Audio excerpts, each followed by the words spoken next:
And that's when I said, "But officer, that's not my car, that's my wife."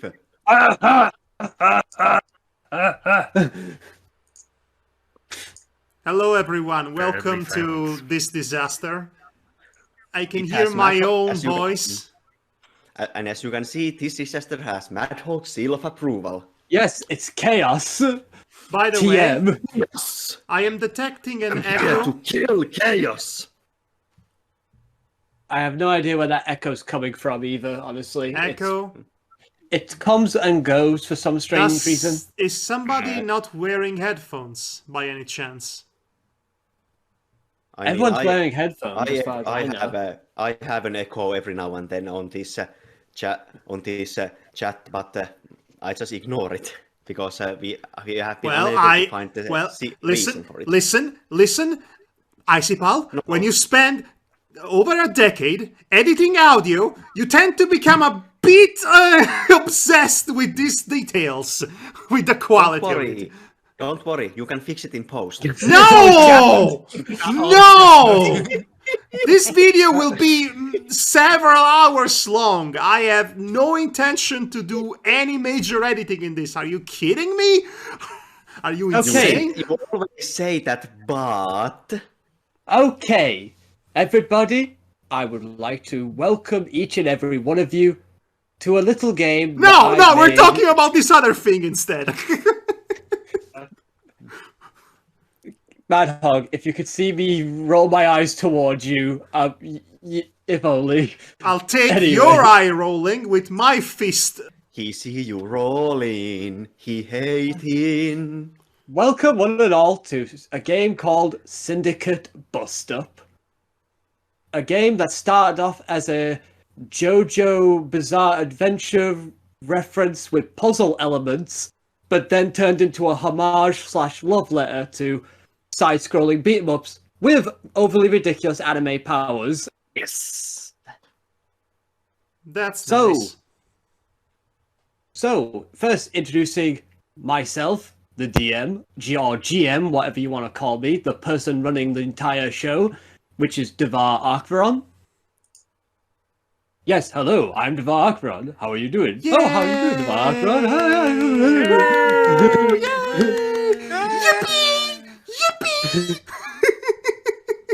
And in no particular order, I shall introduce our players for the evening. Our last GM, Ross Fairies. Boo! Hi there. Yeah. Oh, Ross. It has been a long time since we had the gang all back together, as it were. Well, we're missing a couple of members, and we have a new guy over there. Well, I guess new for me, because I have not interacted with him yet, but you know what I mean. It's nice to have all the people, all the peeps, all the friendos, all the amigos, all the weeby pals around, ready for me to catch with my Pokeball. Ross, would you like to introduce yourself? I am Cosplay. No, you're not. You'll And find that's where I'll leave it at for the moment. you'll find that he is cosplay. You are the concept of cosplay? That's where I'm going to leave it at for the moment. Next in the character lottery is Dantan Stormkeeper. Rakatoom. Hiyo. I'm here. Yay, Dantan! Come on, guys, it's Dantan! Make some noise! It's Dantan, guys! Dantan, for the love of God! Dantan! Dantan! Dantan! Pachoo! Pachoo! Dantan, the coolest, the best character in Team Yume. The next person who is trying to escape into this game, Icipall. Hello, everybody. He's failed. Icipall used to be fun in the second season, but you know, they replaced the actor. You think I'm trapped in this game with you, but you're trapped in this game with me. See what I Hey, mean? stop stealing my lines, Dantan. It used to be funny, but then there was the reboot, and now it's all edgy and gritty and DC Universe-y. Which one? Icipall. Okay, never mind. Moving on. The next one, riding on his motorcycle, crashing through the wall, probably. Brendan.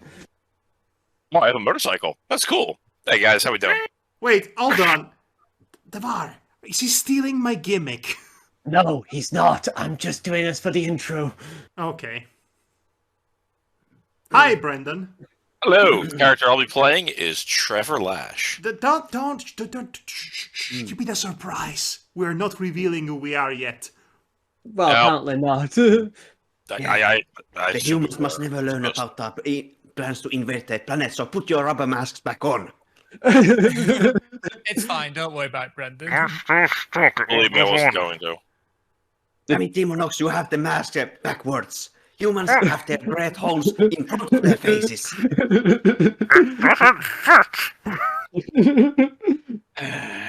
Deamonox, you're already coming off a bit muffled if you start to do your Bane impression.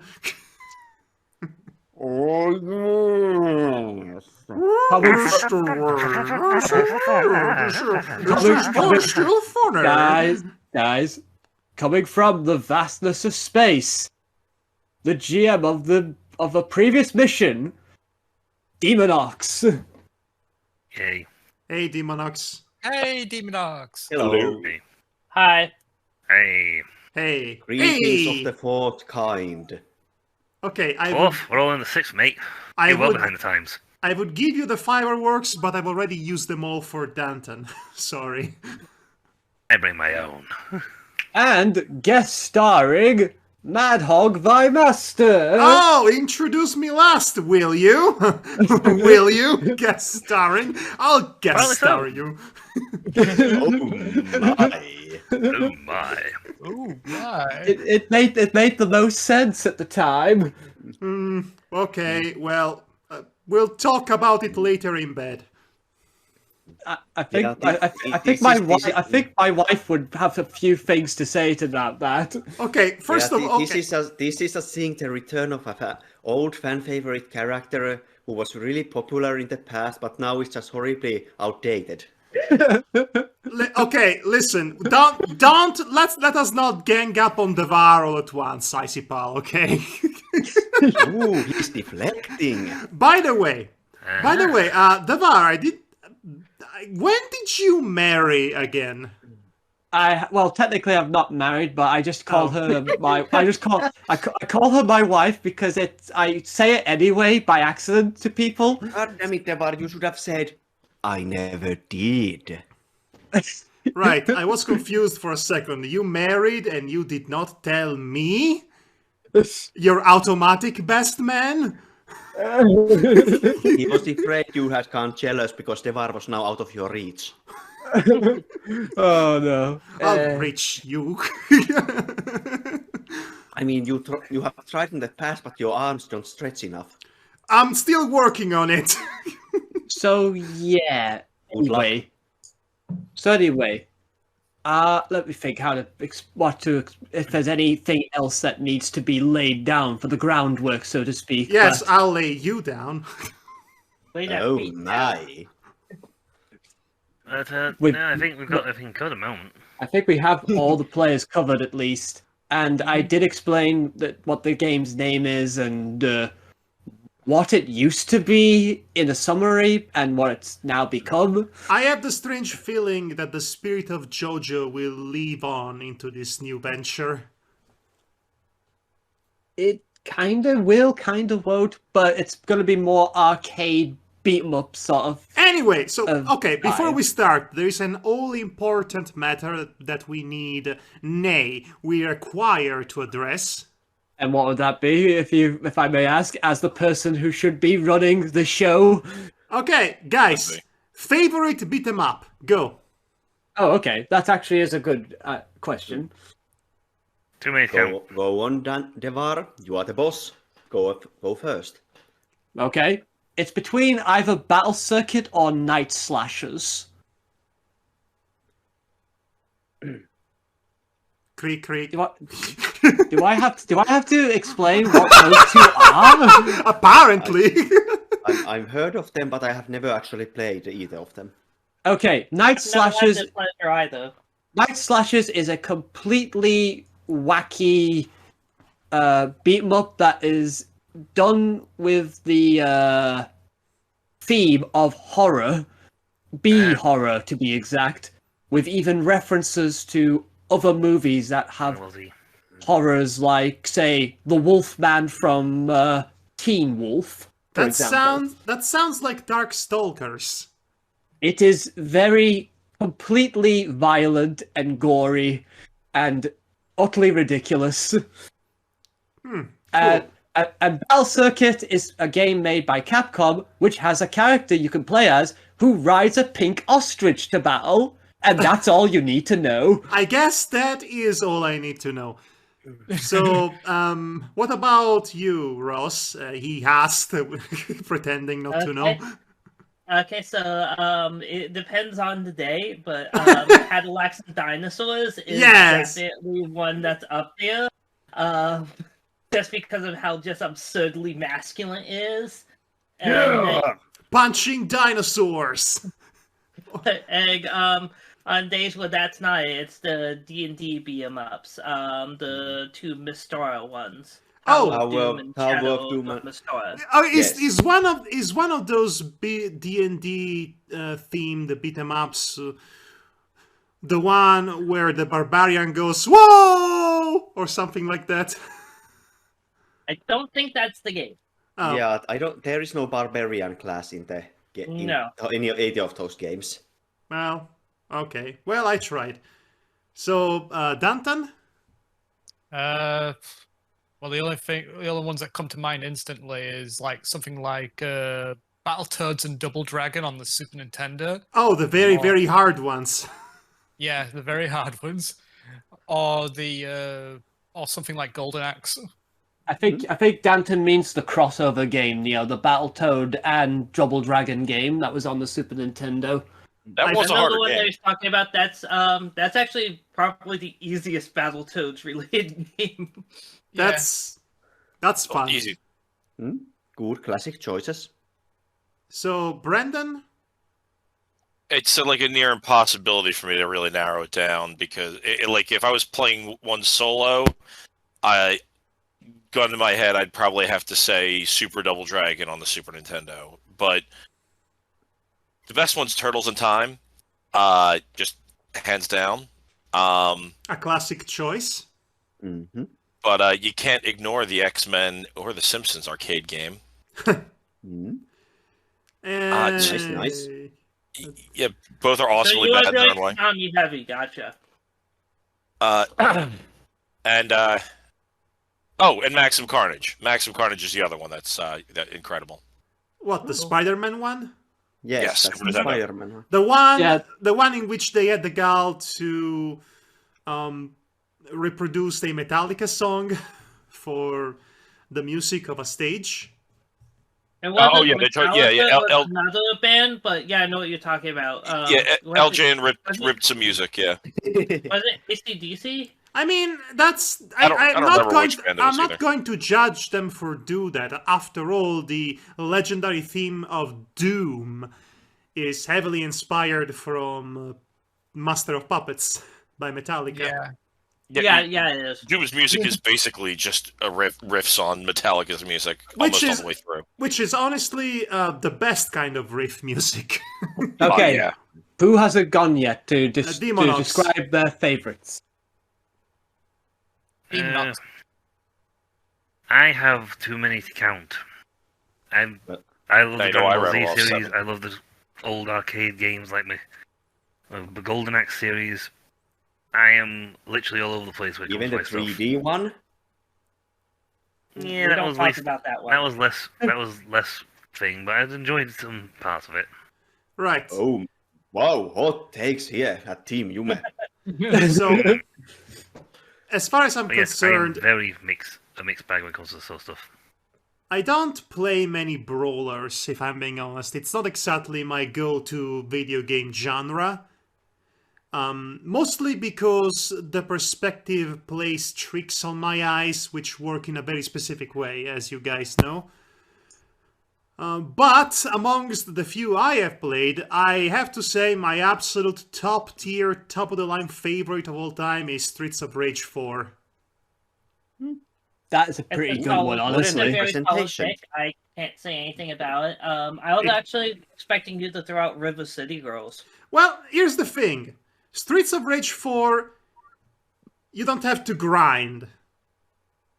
True. If you want a beat 'em up sans the RPG mechanics, then yeah, gotcha.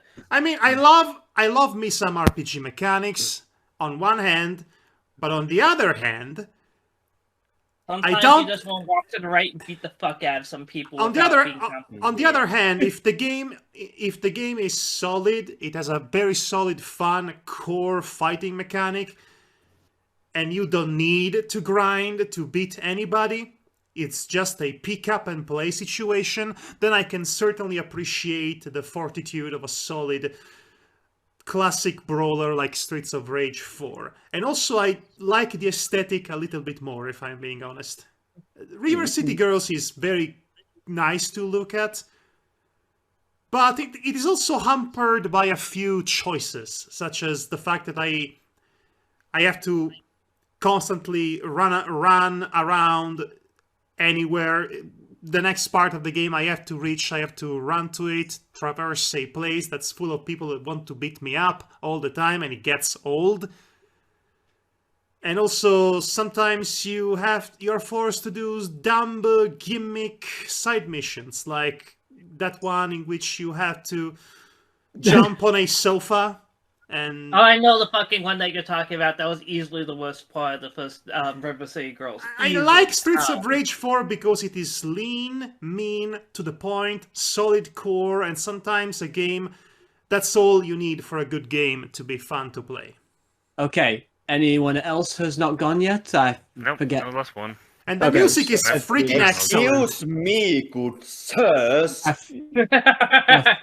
Sometimes I feel like you're forgetting that I'm even here. I mean, yeah. I don't forget you're here, Icipall. It's just that everyone's talking, and it's kind of like I lose track sometimes. It's fine. But well, it's good to save the best for the last, as always. So what's your? We have heard lot of good games here. River City Girls, good series. Streets of Rage, even better. But we have also heard mentioned the greatest beat-em up of all time. My number one beat-em up of all time in the arcade cabinet king of itself. Cadillacs and Dinosaurs! Yeah! Okay. Of course, you're not in agreement. So Ross already brought it up, so... Cadillacs and Dinosaur royalty we got here. The testosterone! Yes. There nothing else 90s than riding a Cadillac and punching dinosaurs. No, you're punching poachers that are trying to take dinosaurs. You also punch some dinosaurs and people that transform into dinosaurs. You're trying to doing all of that punching as a woman. There is a guy who turns into a dinosaur. That counts. Yes, the guy. Yes, the scientist, the mad scientist. Yep. I remember it so well. I remember it so well in the olden days. I spent so many coins to beat the boss of the second stage. I have... I never actually played the arcade cabinet. Actually, since we're talking about these brawlers, you have awoken some formative memories in me. I distinctly remember watching people playing the Cowboys of Black Mesa cabinet. Oh God! Oh my! You just reminded me of another good beat-em up, Sunset Riders. Yes, that's another one. That's another thing, but more of a shoot 'em up. I mean, people were playing arcade video games at the time in the early 90s. Not early 90s, in the mid 90s. Me, on the other hand, I was all over that Judge Dredd pinball machine. Okay, so Okay, I think we're all done here, so I think I could start the game proper. Yes. Finally. Because I think that's what we all came here for. You did come for the game, right? Yes. Yes. Yes. Very much so. I thought so.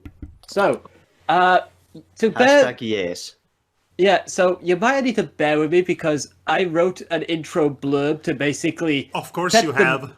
To set the mood and of it, so to speak. Devar, we know you. Keep in mind, it's gonna be anime-esque / like something you would see from an arcade cabinet. So, Gotcha.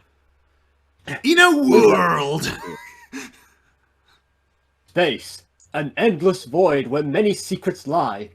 Every nebula, star, moon, and planet that resides in this never-ending expanse holds at least one dormant secret, waiting to be found by those who live in what this universe would call mortal coil. These mysteries within the vastness of space, once found, can shape not just worlds, but also influence the decisions of the people in what path they will take. Within this vast astronomical minefield of secrets, there is one world, one place where lies the largest amount of secrets, one insignificant planet in the grand scheme of the cosmos, hidden within the shadows of much larger bodies of optimal rocks, Pluto? and eclipsed by the brightest and hottest star that eternally shines and holds all these worlds in place within the galaxy called the Milky Way. This small blue marble that is forever spinning holds no importance to anyone or anything other than its own inhabitants, who call this world Earth, the only planet in the solar system to not be named after a god. However, due to many living creatures that reside on this globe, it holds a treasure trove of secrets, both nature and man-made, ranging from small to big, and trivial to life-changing. Most mortals on this world will never come to know, let alone notice any of these concealed revelations, and will stay ignorant of what they see within the confines of their humdrum lives. However, within the many layers of these shrouded marvels, a small number of said individuals have been able to witness them, or found themselves with it being a core part of their daily life since birth. This story takes place on a world where only a small number of knows the existence of magic, and even fewer identify as being part of the human race. This is about a small percentage of individuals who now find themselves drawn into the world's most massive and closely guarded secret that no typical mortal on this planet was ever meant to have known. That secret, that this is... Sorry. Had a bit of a frog in my throat. Remember to hydrate. Yes, I did. This secret that this small group of sentient life forms would come to learn of a power that went beyond magic, spat in the face of religion and science, and goes beyond the comprehension of reality. Chaos? A power so great it would forever change the path they would walk. That power is stance, an ability that is able to change the laws of reality to the user's will, all from a phrase that embodies their life and core nature. This power was so strong that these few souls were not able to control it, and it was only thanks to an old woman by the name of Beatrice Glenn did they come to have full control over it. However, because their newfound powers had awakened, they would come to learn that their very freedom was in danger from a mysterious group that laid in the shadows, an organization that would find and claim people that showed any sign of stance and take them away. After a month of training under her with this new power, she told each of her students that in order to continue training, they would need to meet up at England at a very specific place to work alongside other stance users called Parlancers. But only when they received her message to begin their journey, a journey that would set them free from the unjust fate that had been preordained. So why were these individuals chosen to become Paralancers and hold such power? What importance does this kind of power hold? And what will become of their lives now that they have been dragged into this carefully constructed fortress that holds the planet's most deeply rooted secret that only so few lives could ever come to know? That is for time to tell all, as this world is heading towards the end of the 20th century, and when the end of the second millennium comes to a close, what will the third have in store for this planet? Devar? Yes? That sounded like my Sonic fanfiction. I did not want to say that, but... In the third age, there is only war. Selected warriors of nature, chosen by chaos. but still, good job, Devar. Good job. Good. As I said, I wanted to basically get the feeling of an overly ridiculous anime narrator. I mean, it starts from space and then it goes back to Earth. So yes.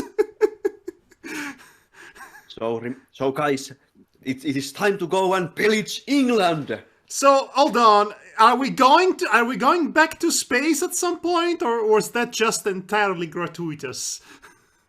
Huh. Who knows? Anyway, I need to ask a question of two particular players who come from the same country. Oh? Icipall, Brendan. Oh. You two come from the same country. That means you would bump into each other, most likely. Yes, that means you know each other, because you come from the same country. No, they would bump into each other because they would probably, see each other at the airport, and they're probably going a similar direction, is what I'm saying. Okay, but maybe you don't know that. Maybe one of them lost their flight and... Oh, goodness. Actually, just to get a clarifying answer, since you told me that it takes years of practice for parlance users to be able to notice each other. In a month. I said train for a month, but years for, to actually sense other parlances. But yes, I know. My question was that is it like it takes years to able to pinpoint them directly, or is it just a feel at all? To feel that, or like, do we get any kind of pin like there is a parlance? I don't like the term you just used, feel up all. Oh gosh. Anyway, so, but yeah, that's not important right now. The important thing is, just do you want to check? I wanted to make sure that we didn't get any kind of a ping, like just like vague feeling. Okay. Like, yeah, I get that. Okay, we haven't even started yet, and already the pedantry is off the charts. I'm going to... Okay, so do you guys want to just basically... Let's see. Because essentially, you're going the same way, I imagine. So you probably would realize that you're both going the same way. So either A, you're going to realize you're going the same place. Hey, are you going the same way as I am? Yes, I am going the same way. I'm going the same way. I would very much argue that we would probably maybe we'd land at the airport at the same time, and then clearly recognize. This is you're the GM. If you want to say we're leaving from the same airport, I'm fine with that. Okay. Yeah, but at what point it becomes that it's just there is no other people around. It's just two of us clearly heading in the same direction. Also, how would you know you guys? I was about to say something silly. Never mind. Okay, so because either let me think now. Because essentially, you're gonna bump into each other anyway as soon as you get to the place, which is basically an old Victorian house on the outskirts of London. So it's a bit out of the way, essentially. So, yeah.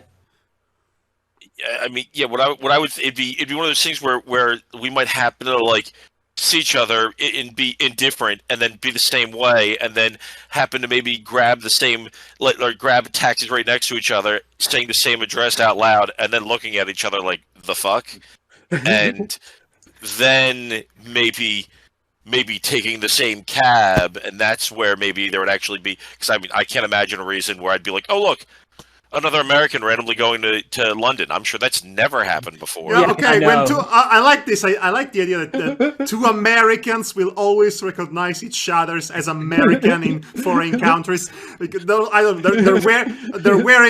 they're eating a cheeseburger on one hand, a soda on the other. They have a flag on their head. Novelty glasses, a beer hat. They're wearing a t-shirt with their favorite football team. I don't know. America. Anyway, so yeah. So anyway, I just thought I'd ask that question just because I thought, I thought it would be important, but apparently it's turned to a joke. So, well, one of them is a fedora hat. Icipall, might be important. We don't know yet. Icipall, which city would you have likely flown out of? Like, where did you have your character exist? Oh, it would be a completely original city where she The grew city up. of Boston. No, it's the city of Valenborough. Ooh, can it be beachside? No, and it's on the west coast. It'd be West Coast. All right, so I'm from this like central part of the country, so there's zero chance we would have seen each other technically beforehand. Brandon, but can I ask arriving you a at the same time question? makes no sense. Yeah, sure. Yeah. How close are you to the microphone? Who are you asking? Well, He doesn't use a microphone. He shouts across the ocean. That's Yeah, fine. if I'm coming in too loud, I'll try to. No, back I mean, off. okay. Could you try? I think the occasional I'm using a popping headset, sound. so the mic is where it is. Oh, I see. Because I think the occasional popping sound effect that I hear is. It's now me. I think it's you. I could be wrong, but I think it's you. You know what? I think we've wasted enough time here. So, anyway, you both of you, either way, whether you met each other on the way or you just bump into each other at the entrance of this place. I think it's funny that we, with all the hustle and bustle, and I think since it's we probably took different cabs to get there. Since this is at the outskirts of London from the airport, and we just when we step out of the cabs and the cab driver, we are standing at the entrance to the house, and not there just notice each other and look at each other awkwardly. Oh. How's it going, man? Wait, you are a guy, right? I should No, probably. I'm a Yeah. I realized once I said like watch him not be a. Yes. Why don't you describe yourself for me, and then I'll describe myself, and then everyone else can join in from there. Yeah. What you see standing in front of you is this a short Hispanic girl with she's with light brown hair and blue eyes. She's wearing a backpack, a hoodie with this dark hoodie, the hood pulled over her head, a pair of sneakers, jeans, and this oversized coat with very bright, very wide variety of colors on top of it all. And I have, give me a moment, I have this picture, basically, with the brightly colored nails as well. Ah, that's a VTuber right there. I don't even need to know who that is. I know it's a VTuber. I recognize that it looks like a VTuber. Is it a VTuber? I don't know. This artist, it's Mika Palazzo, isn't it? Mika Picasso. Yeah, that's the name. It's either way. It's a cool reference. It's a cool little drawing. I like it. Icipall, you're not going to try and do an accent. Are you? No, I'm not trying to do an accent. She doesn't have one. And when I say short, I mean pretty short. She's 152 centimeters or 4'11" to you Americans. I was getting ready to type that in the.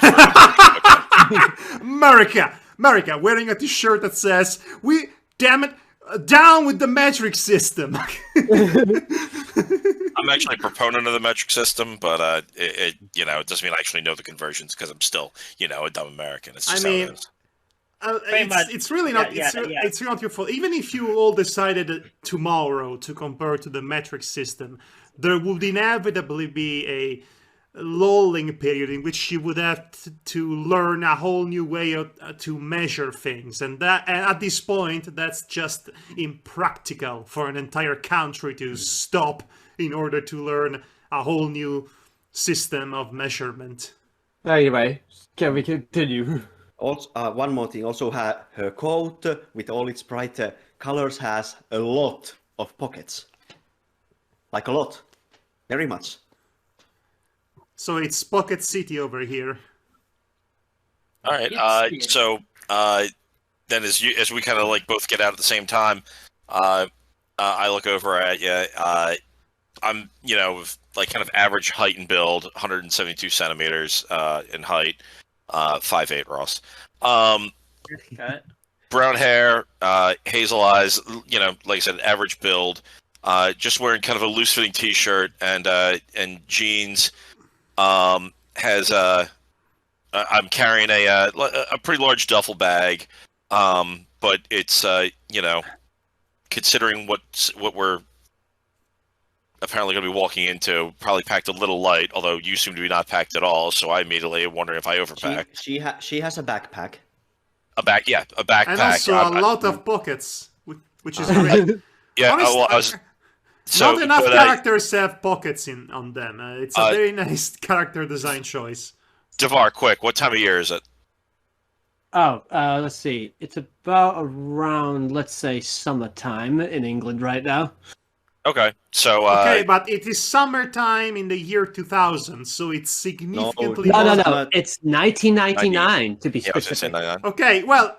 Nevertheless, it's summertime at the tail end of the last century, which means it's a lot colder than it is right now.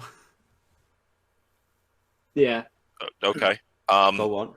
But I kind of nod. I'm like, oh, hey, I saw you at the airport. By the way, awesome freaking jacket. I like it. She grins back. Thanks. I guess. Well, considering that. We are here. I take it that you know Beatrice as well. Seems to be the case. The guy extends his hand toward you for like a handshake, and says, "Name's Trevor." She clasps it and gives you this very energetic handshake, turning your hands into blur. Nina Sarmiento. Nina.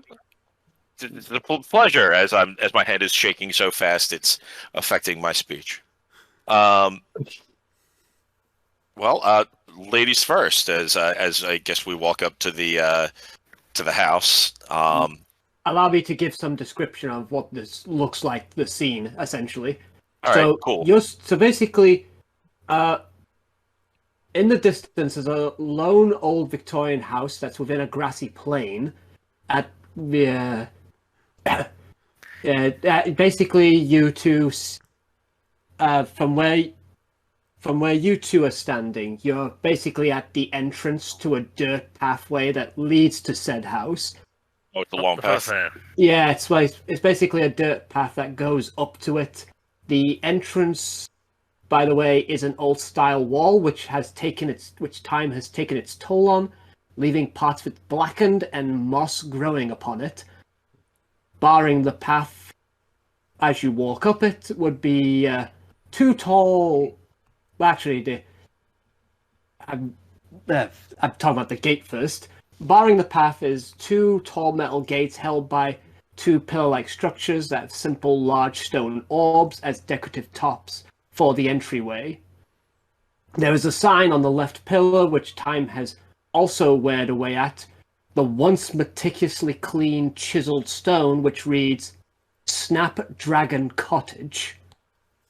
Beyond the gate is a single dirt pathway leading to the building which has waist-high fences on either side, and beyond those fences are long stretches of grassy plains that span far and a variety of small flowers and bushes dotting the edges of the fences, along with some trees here and there.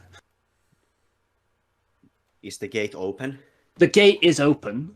There is a gate that's open? Okay, I was almost wondering if it was like rotted away. No, the gate you is were wondering if you had to roll to open the gate and then you accidentally locked the gate in the process. That's a deep cut.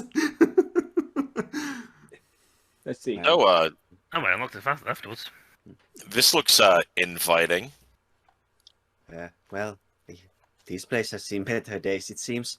Reminds me of home. Well, come on, Trevor, let's go. She grabs your arm and starts pulling you after her as she starts marching towards the house itself.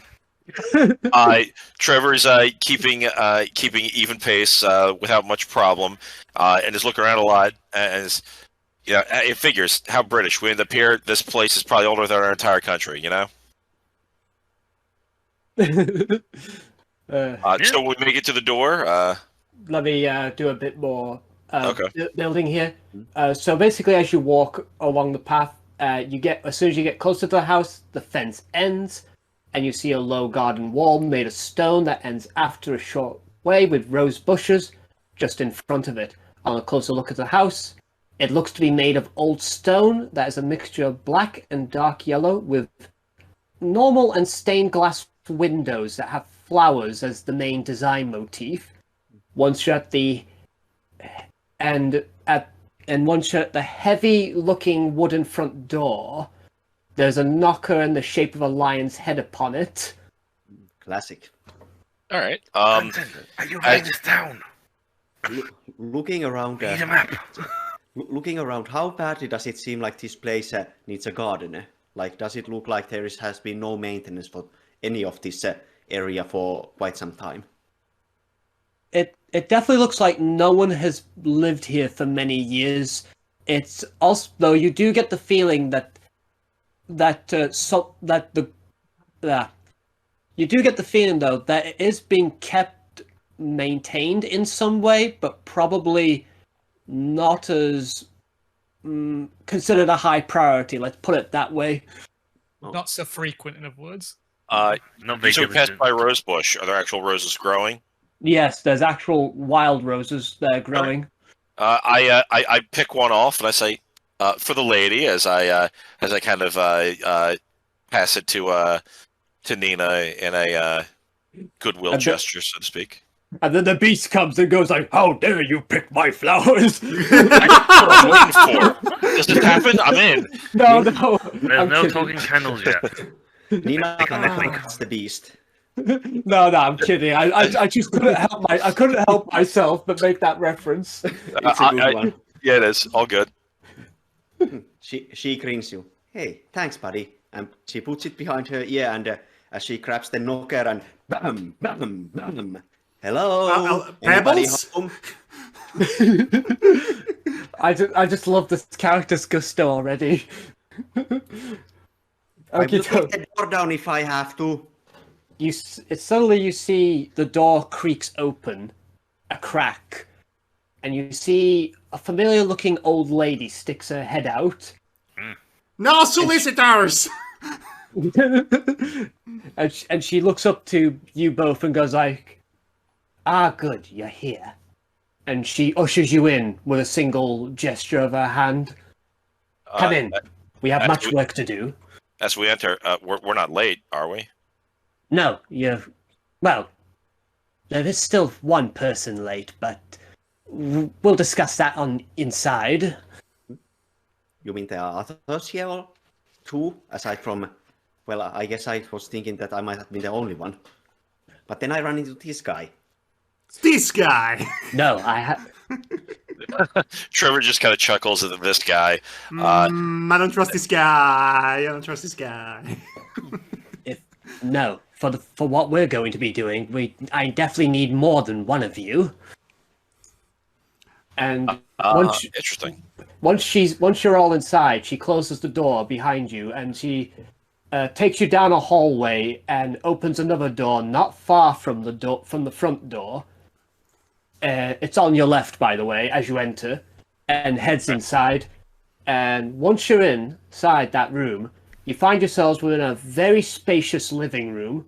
The place gives off old, simple Victorian house vibes, with its mostly white walls, window frames made of wood, black wooden beams holding up the structure within, wooden floors, lacking carpets, but with a few fancy but old worn rugs here and there, and even what looks like an old-fashioned fireplace which currently has a roaring fire billowing within.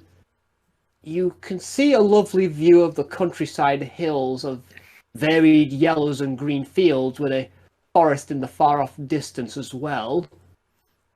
But most importantly, within this room, you see other people who appear to be waiting, which would be Dantan, Deamonox, and Ross currently in this room. Uh-oh, guess who's late? You also see, just to go in a bit more detail, how your teacher looks. She is quite short, somewhat hunched over. She steadies herself on her walking stick. Hold on. Is she the old lady from Yu Yu Hakusho? No. Which looks to be good, though. The walking stick, which looks to be made of smooth, polished wood, and has this silver curved hammerhead which her hand is upon.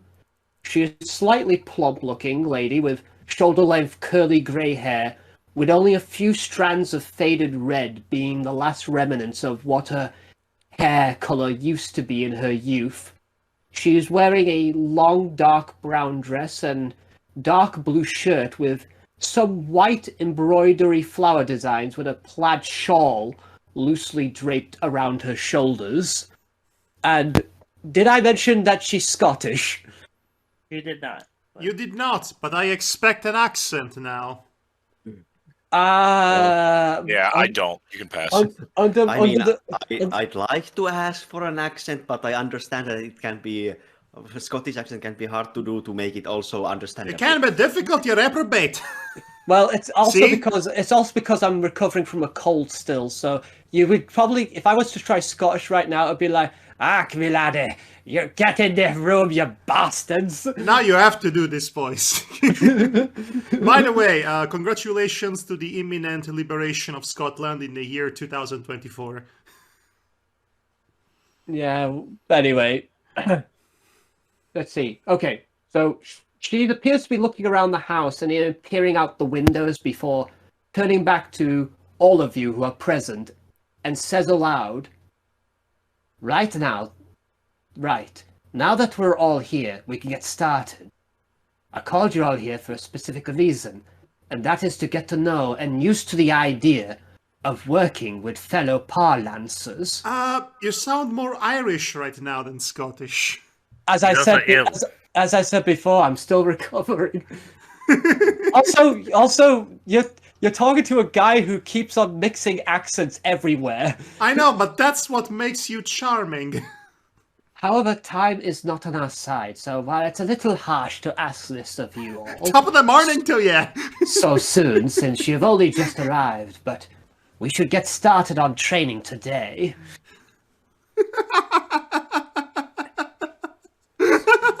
But before we go outside to train, we must get through the most important part and that's introductions and getting to know one another. Oh my gosh. With that in mind, let us start. And she picks up her cane, whacks it against her hand, and says, Let us start with the one I have the least faith in to be listening right now. And she proceeds to try and smack a man who appears to be sleeping.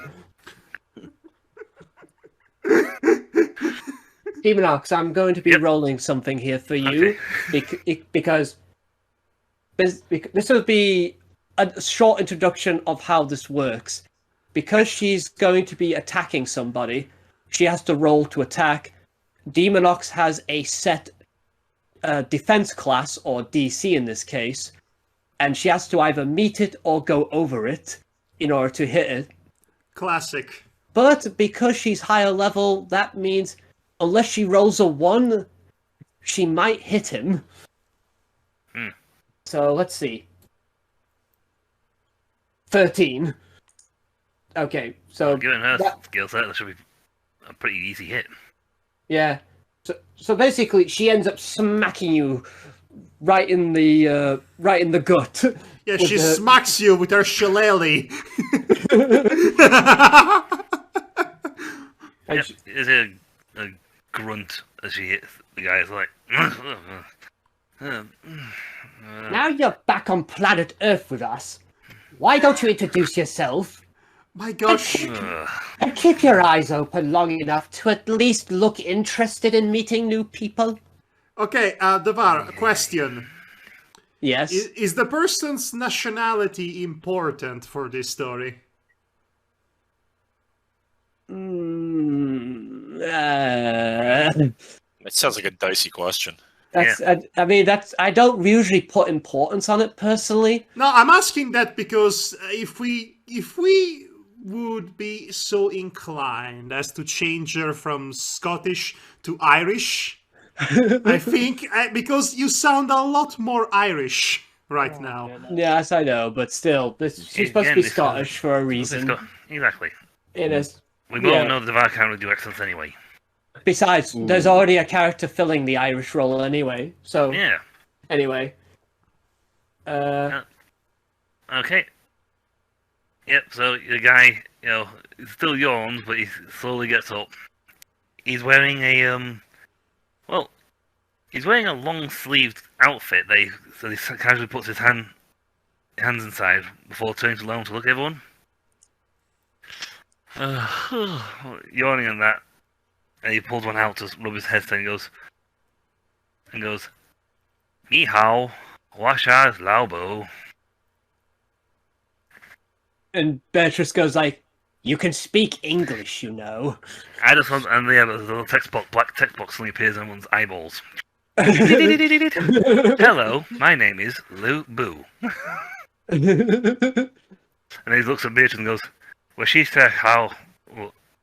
Says, damn it, I rehearsed this like for 5 minutes. Well, she said, where she should lao la mat. No, you can't go back to bed. Can I go back to bed now, please? No. As the guy who turns still stood there yawns, he is definitely a Chinese fella, given the fact his hair swept back in a long martial arts ponytail that runs down his back. He's wearing a full traditional gi, and has sandals on his feet. Still stood there, you're looking around.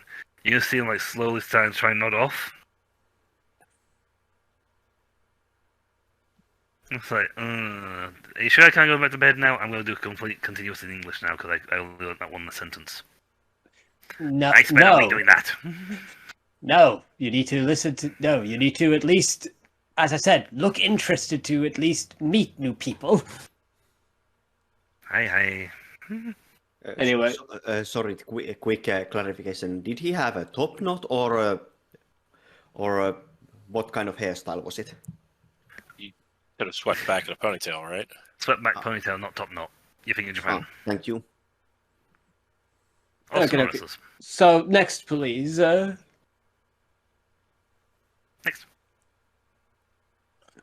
Who's next? Fine. Who goes next? It's between me and Ross, I suppose. Do we have to roll dice for this? I thought your character was introducing us slightly. He pointed out the sleeping Deamonox's character, so I mean, okay, go next in line. Okay. Fine. Okay. I'll take the reins, and if you guys can't decide, so yes, or weep. So Beatrice looks over to Ross's character and goes like, "Go on, introduce yourself." I am Cosplay. You, oh no. Can you put that? Can you type that in the chat for me, Ross? I want to see exactly how that's spelled.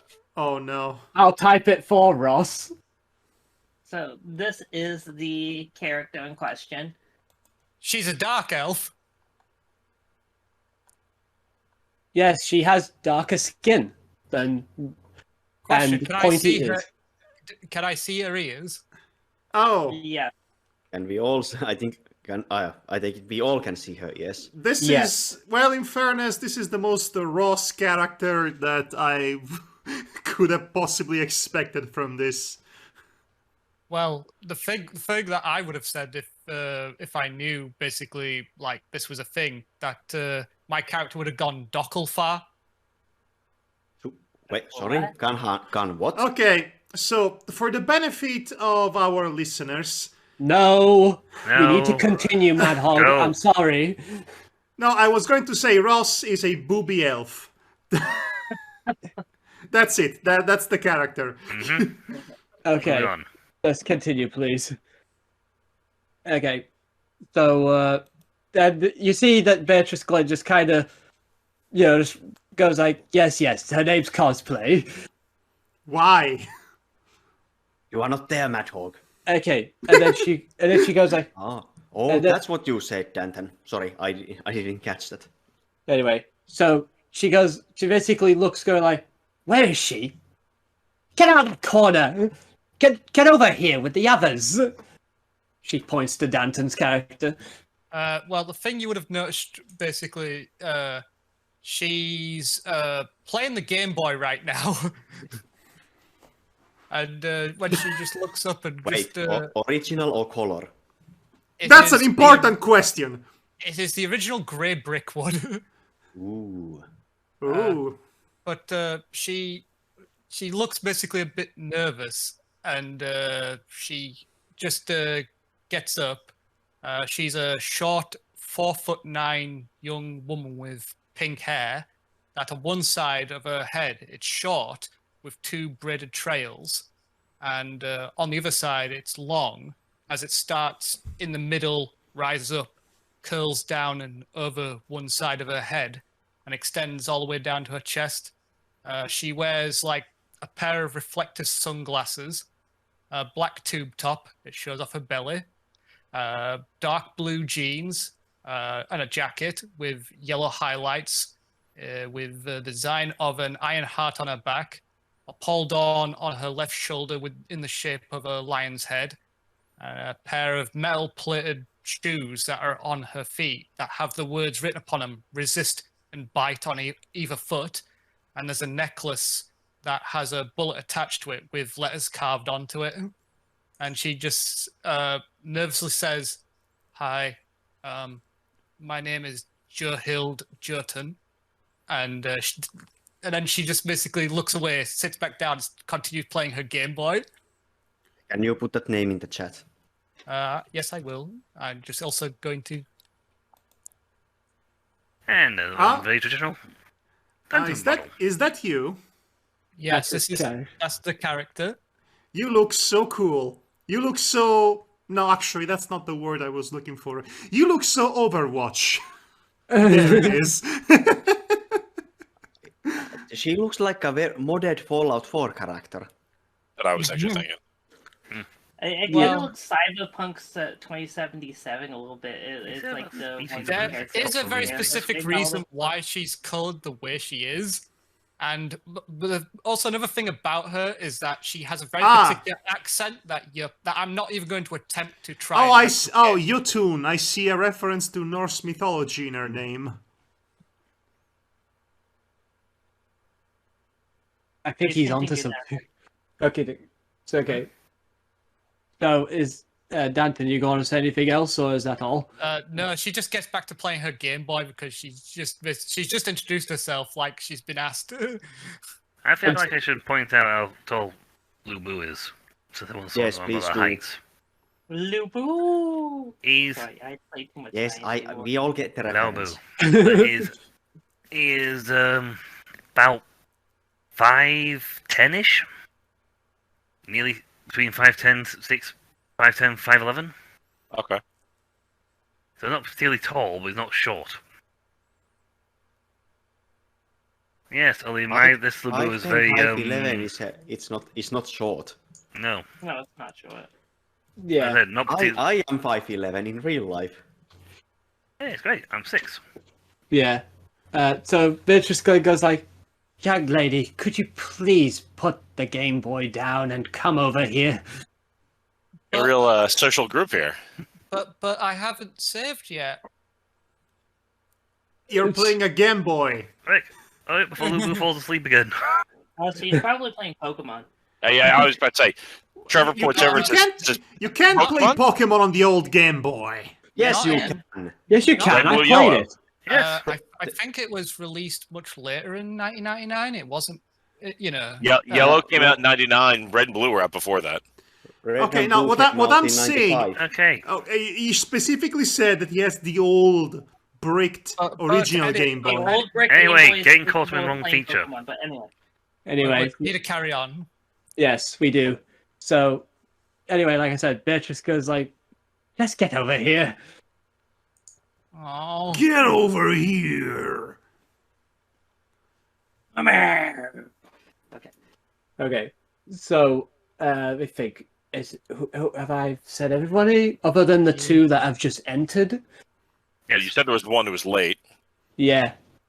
So I'll just basically you two introduce yourselves as well, since you've only met each other. Trevor kind of points to the smaller one, Nina, next to him, and says, again, ladies first. Hi everyone. Name's Nina Sarmiento, and I'm coming from the USA. And you see the character I described earlier. Hey. She gives everyone a big grin and a friendly wave. Lubu gives a very...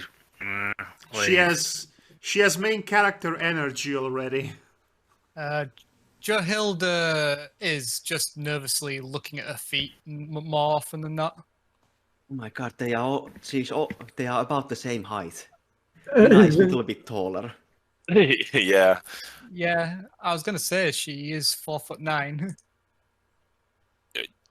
Trevor kind of nods to everyone in the room and says, name's Trevor Lash, from the States also. It's good to meet you all and everyone here. It's a nice place, Beatrice, I think.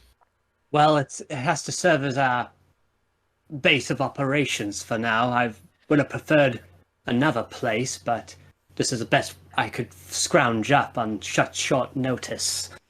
Beggars can't be choosers, right? Of course. It seems there's still one person that's late, but hopefully it's just traffic, and I hope it's just traffic. Well, it's been a long flight and time to get here. Is this where we stay? Is there a place I can drop my bag? Just keep it with you for now, because we still need to sort that out later.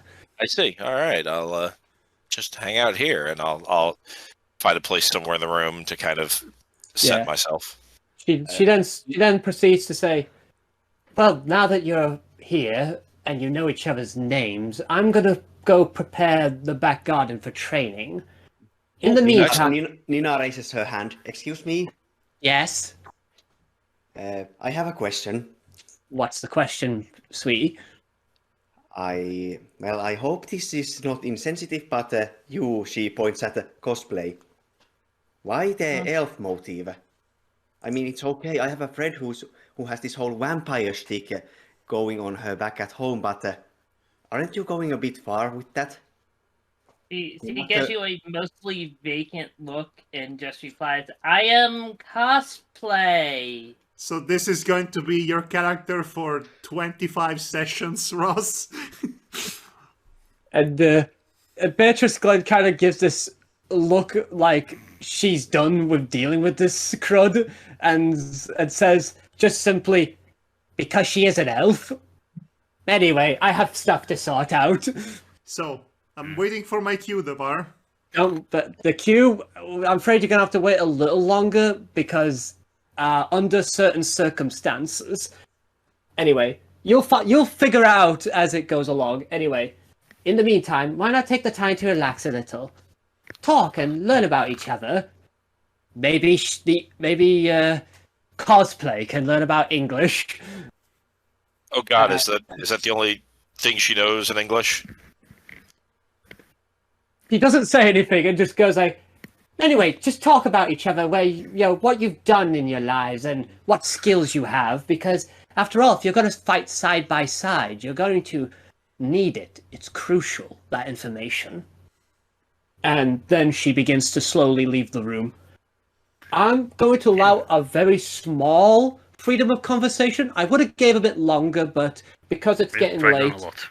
Yeah, so you guys can talk for a bit. I'm just going to take this moment to sort myself out with a few things, so be right back.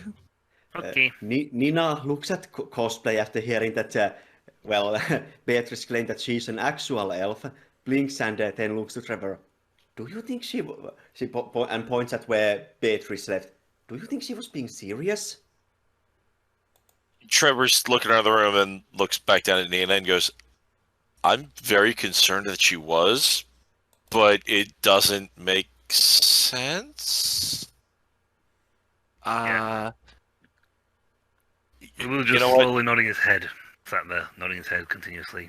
If she's here, then very clearly she's going to be able to add something to the alleged team she's setting up here. So, how about benefit of the doubt? We'll give her a benefit of the doubt, and not just because. And Trevor kind of starts to like make a gesture with his hands before quickly stopping, and then just looking away. Anyway. Do you have any formal training or anything already, Nina? Oh, you mean in fighting or generally? Well, I mean, I was thinking fighting from the way Beatrice kind of made things sound, but generally certainly works too. I mean, generally I went through high school, but got nothing better than that. My mom taught me how to. She was a paramedic, so she taught me how to fix people up and treat injuries.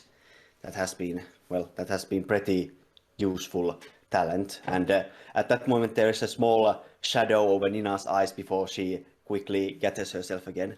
But as fighting, my grandpa taught me kickboxing and judo. So I bet I could beat any of you up.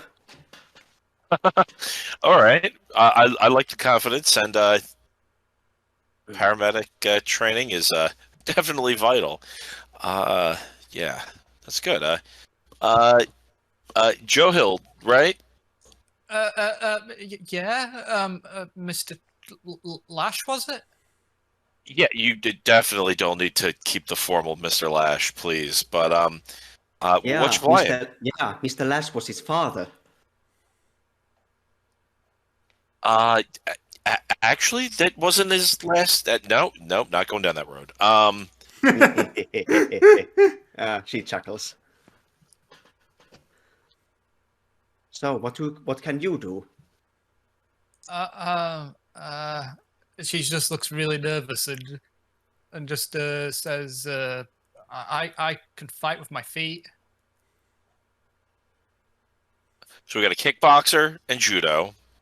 Someone else who fights with their feet. I am Taekwondo trained also, so this is interesting. Lou, what about you? You obviously don't want to be here. I thought as much. Head the whole time. He's actually falling asleep again. Nina goes over and pokes him in the cheek. Poke. Well, I guess he had a long flight too. How long have you guys been here? Since obviously Nina and myself just got here. Question. It took me a while to find this place because I've never been to England before. I had the map upside down the entire time, apparently. That's kind of embarrassing. Yeah, that has happened to me a few times as well back at home. But I've been here about an hour or so. Okay. You said you had the map upside down. Was this a hand-drawn map? She takes out basically a map from her backpack that just looks like like an average, basically, tourist map. Okay. Just curious how that worked, that's all. Anyway. So, Johild, you said that this is your first time in England. Where do you come from? She's very much in your personal space. she backs off almost instantly, like... She takes steps forward. Could you back up a little, please? Oh, sorry. She backs off a bit. She looks a bit more relieved now, and she just says, well, to be exact, I'm from Sweden. Oh, which of the states is that one? She looks basically confused by states. She lets it hang for a moment and then just starts laughing. Always wanted to say that one. Trevor actually was holding his breath when Nina said that, like really concerned that was real, and then was just laughing. The country. Total sigh of relief. Oh, it was jerk. Ha ha ha ha ha. Yeah, American humor doesn't always land over here, from what I understand. Yeah,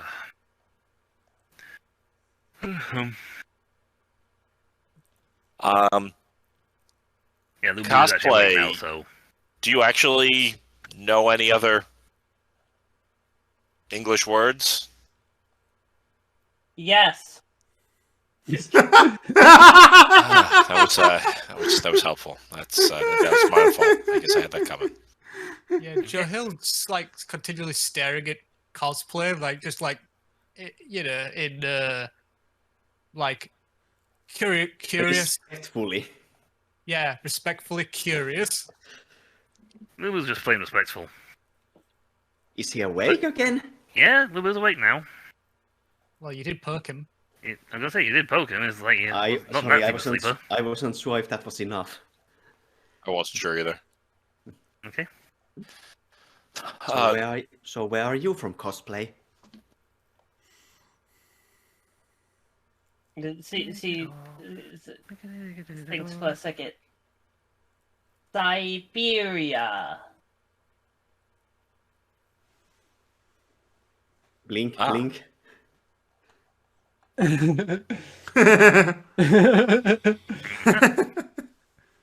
You can't see, but Johild's also blinking.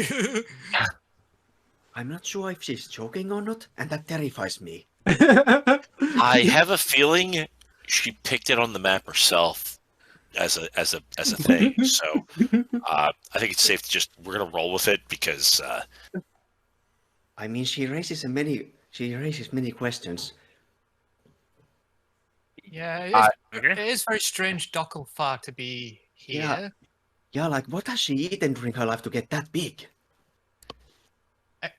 You mean tall, right? Wait, how tall? Tall, right? How tall is she? She's about like 5'7", so like it's just slightly above average for a female. Yeah. Okay. Yeah. So I guess you know what? I will hold all reservations until we get on the training field to see how things go there. Yeah. No, I mean her boobs. Yeah, I thought that's what you meant, and yes, that gets a yes no matter what. Johild just looks basically rather red and goes like, "You can just say that in front of boys." Boys? What? She grins. You think they'll get jealous? No, I don't know. Labu's walking around to get some tea. He's just completely ignored the entire conversation. clarify, I am 20, so I don't think I'm a boy anymore. Then again, that probably didn't help my case, did it? Saying that, you know what? Forget it. Hey, Like- hey, you are older than Like, me, I'm Trevor. 20, I'm not a boy anymore.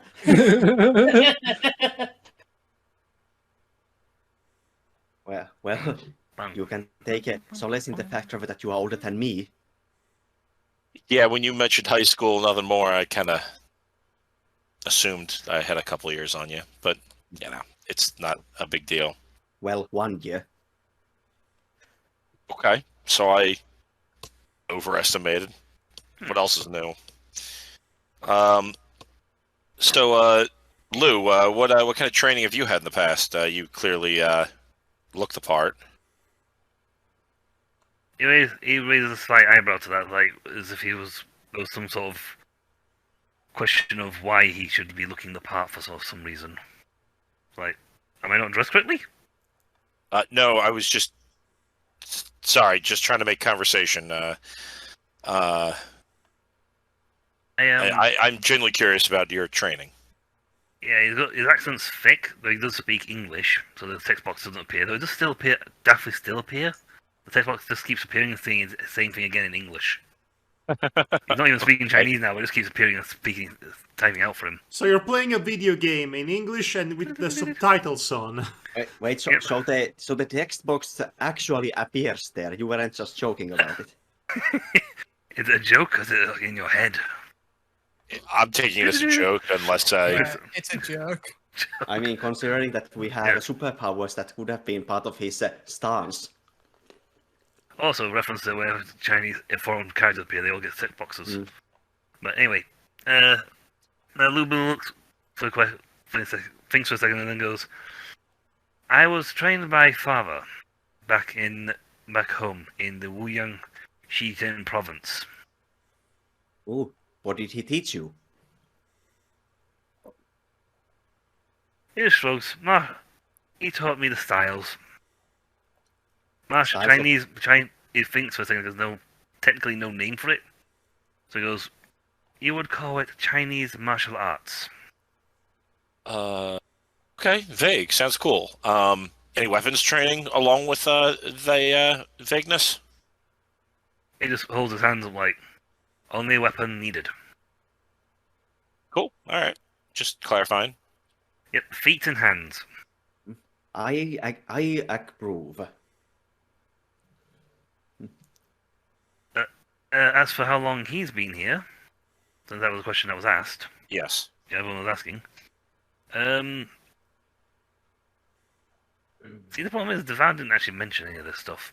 So Yeah. Now's the opportunity for you to make it so yourself. You No, can take I 3 just made days. it up. I just Yeah, made it so up. now you assume that he's tired because just jet lagging, from long trip, and if he's like, oh, I have been here 2 days now. Like, it's not tired from jet lag. He's been here long enough not to be tired from jet lag. Trevor looks down at his watch and assuming it's sometime in the afternoon and goes, so this was just afternoon nap time. Okay. Nap time. Can I ask something? Has he been asleep all this time? Yes. Yes. He has Okay. literally woke up, done some things, and then gone back to sleep. Okay. So, Yeah, your future nickname out of character is probably going to be House Cat because you're going to do some things and then just sleep. it's just funny considering his actual name, but Okay, I think that's long enough. For okay. I think. One more thing, if I can quickly. What would that One be? more thing. So- So, Cosplay, Johild, how do you fight?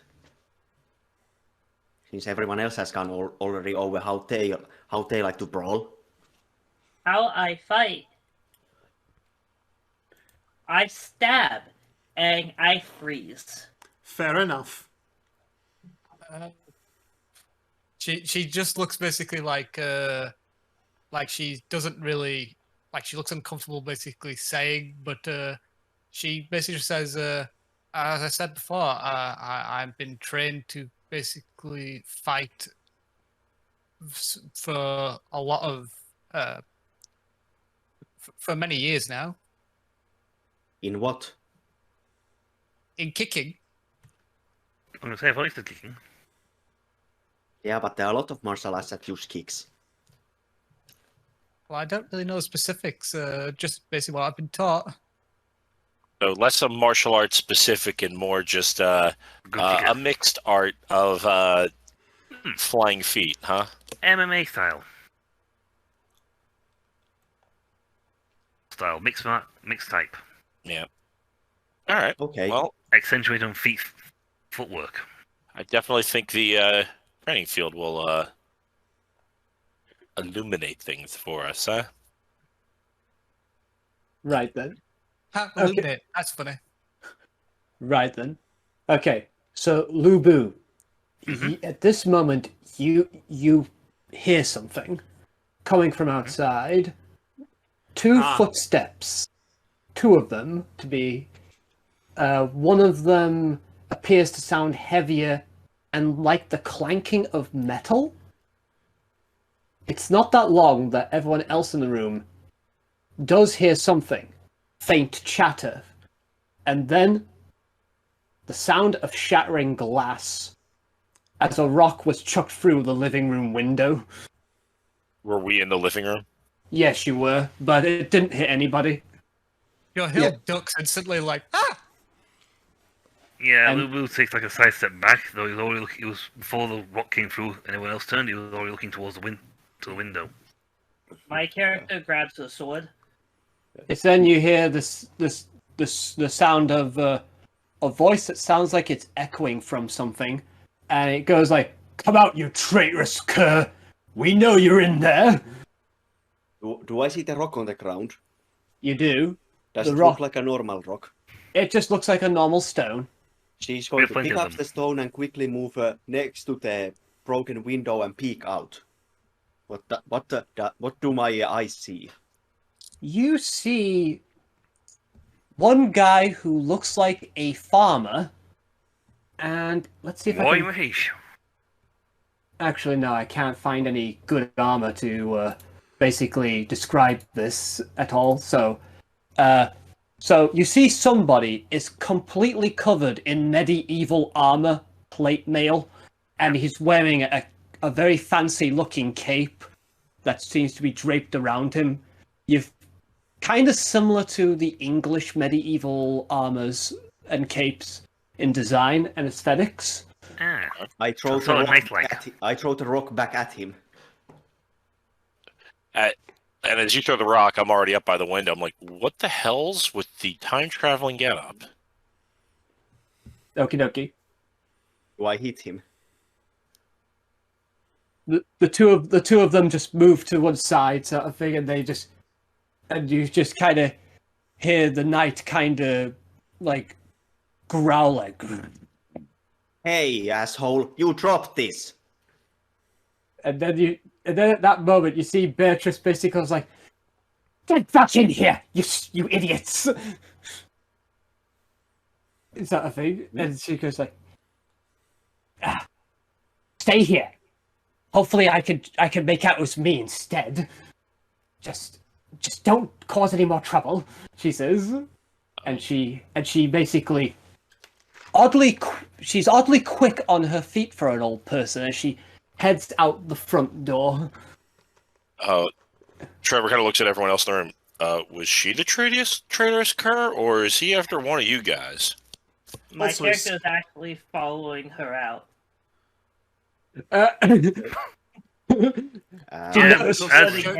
Johild's like, cosplay, she said not to. Yeah, as a cosplay is moving to things, like Yubu's hands like grabs back on the neck, like old hag stay here. Yeah, so basically Beatrice, even goes like, "Yeah, stay."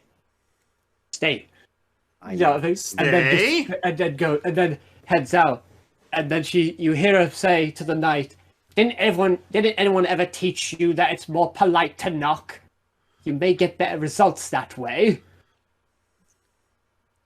And you hear the knight goes like, "Don't get smart with me, you old hag. What do you think you're doing? Relaxing away from the city. Someone's like to have time off from work. You insult me by playing the doddering old biddy." We know that you've been planning something recently, and we have come to convince you to cease your plans. It's better to fall in line with your Majesty's will than to question their authority. You have no say on my actions, let alone my mind. Then you leave us with only one option to deal with you. Ted, you know what must be done. And you see the farmer basically goes like, all right then, Gov, I've got this. You got nothing to worry about. Oh, I have been going indeed, I have. He speaks with a very thick Yorkshire accent. I suppose what it was, but... What are you mean?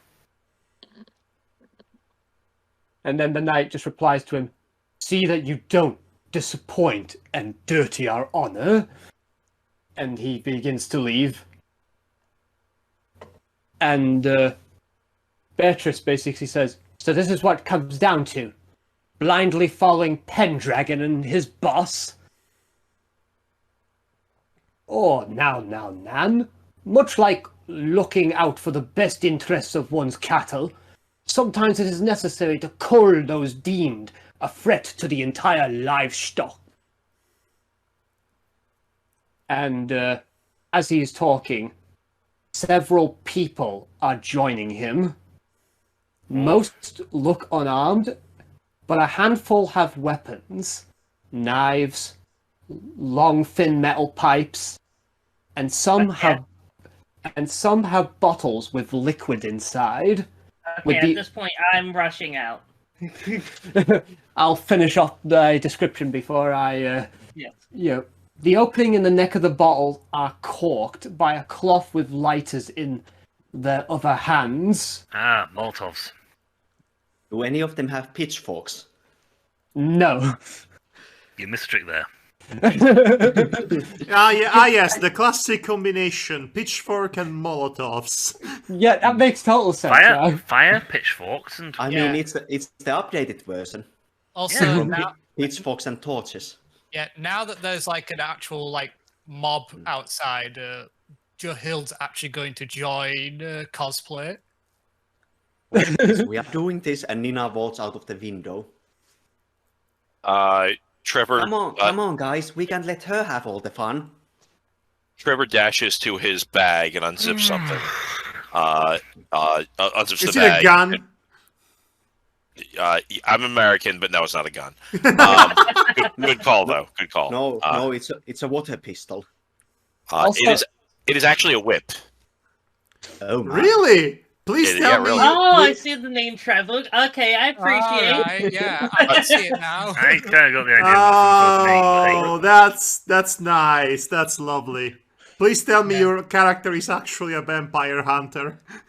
Well, the last name Lash also comes from a character who uses a whip in Double Dragon. But anyway, yeah. So he grabs his whip and then also leaps through the window that Nina vaulted through. I would like to Lubo's spend a looking second here in appreciation of the name Trevor Lash, which is the most brawler game name ever since Axel Stone. It is, isn't it cool? That's what I was going for, so thank you. Anyway. I think everyone's characters are cool, honestly, in their own right, but we'll get to that. Anyway, so as soon as you all jump out, Ted, right. Farmer. Oh wait, Lubu, yeah, you have to say something. Farmer Ted. What are you about to say? Lubu looks like watches them all like rushing off, running out the thing, being gung ho action wise. Like, we're gonna attack him on fight. And he slowly turns around and looks towards the couch. And you see him like slowly starting to inch towards it. And stops, and he slowly gets a mental image of the Baba, old hag outside, coming in and hitting him for sleeping again. And with a grumble, he like slowly walks out. He don't even think rush. He's slowly going out the door. Nina pokes her head back through the broken window. Come on, Lubu. You don't want to stay here alone with her. Let's go before they beat up all the guys. Yeah. She runs back towards what is probably going to be a fight. Yeah, a so little bit would be happy with that. so Father Ted Tutorial battle! so Father Ted basically goes like, so your little rabbits have come out, have they now? Well then, let's take all the rats and raise the fields, me lads. Get to work. Hold on, please. Can you not do evil, please? It's not very nice. No. Oh, Yeah, you're going to be like that. Ruben looks at the sky like, Well, I guess campaign taste. over. Everybody go home. Can you imagine, guys? They're just lighting the Molotovs, and they go like, "Oh, I didn't see it that way. I'm so sorry." sorry. Psych! Throws the Molotov. Yeah, that's what they do. They just kind of chuck the Molotov at the house. so it starts burning the house right now. So Can we try to craft the Molotov while it's in the air? no, that's too high. They basically throw say it to the roofs. they're throwing arc style, so it's going way up there. They basically want to make sure they cause some damage, so then you can't retreat back to it. Anyway, so then Father Ted basically leaves his cronies, let's call them that for now, and he basically goes off to the other end of the path. As Hey, everyone, look, the big baby's running away. He's following standard traditional rules for beat-em-up bosses. They must go to the Johild thanks. looks back to the burning house now. Yeah, I just realized this is stage 1. And she just basically remembers that she left her Game Boy back inside, and she's just looking really, not happy. And she turns and goes like, "Evil must be punished in the name of the Shining One."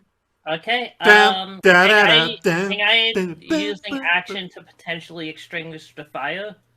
there's actually one extra thing I need to get sorted before battle truly begins, honestly. Let me think now if there's any other lines. Nah, Madhog, I think it's time for a fiery entrance. Woohoo! Okay, do I have something to smash through? The house that's burning right now. Right. Okay. So A bush. let me set the scene for you guys.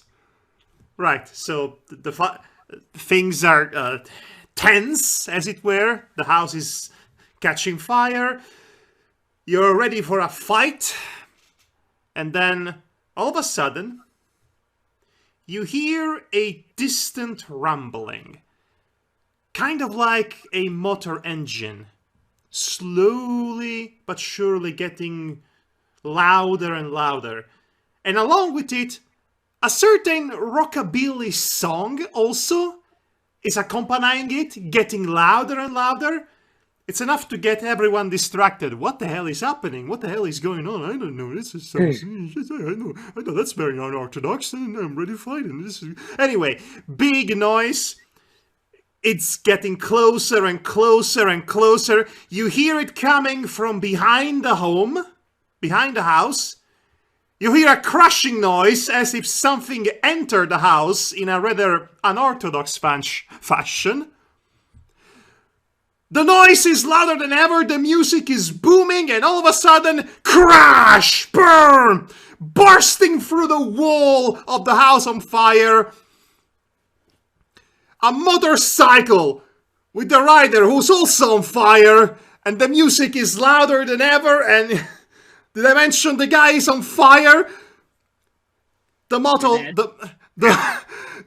lands in the middle of the battlefield. Shrapnel and pieces of wood all on fire around it. The guy jumps off the moto. Does a flip in midair, lands in the 3-point landing. He's still on fire the whole time. He removes the helmet, and now you can see him clearly that he is standing before you.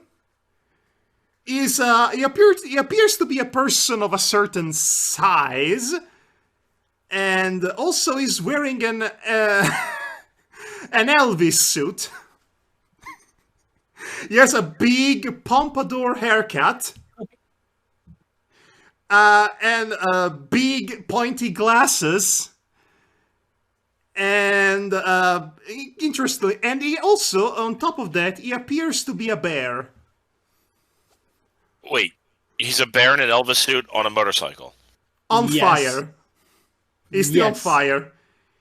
He looks around. He looks around him. He looks at you. He looks at them. Hoo-ha! Hoo-ha! He poses. Ha! Bearvis has arrived on the scene. Oh yeah! Oh baby! Time to dance. Oh yeah, baby! Can you put that name in the chat? Bearvis. Yes. Actually, I'm going to have to. Can I request an insight check? Well, why an insight check? Because this person is supposed to be a famous celebrity. I want to see if anybody recognizes him. No chance.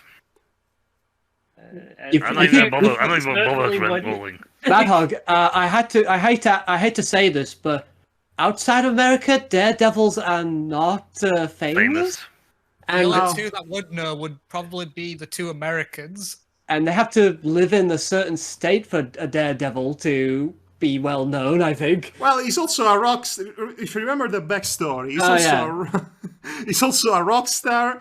Wait, he's a known sapient bear. Actually, oh, what do you mean, sapient bear? I'm clearly wearing a suit. Shifty eyes. I'm just. Hello.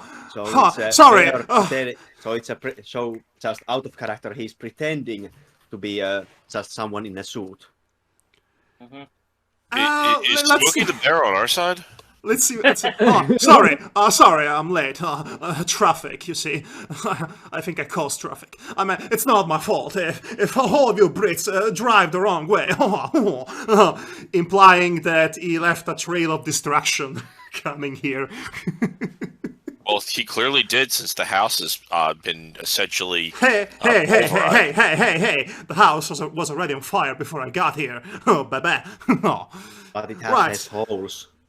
So what's going on here, baby? Hello.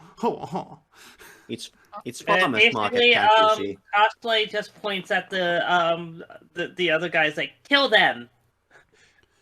You look, Bloodthirsty cosplay. Bearvis looks at the elf girl.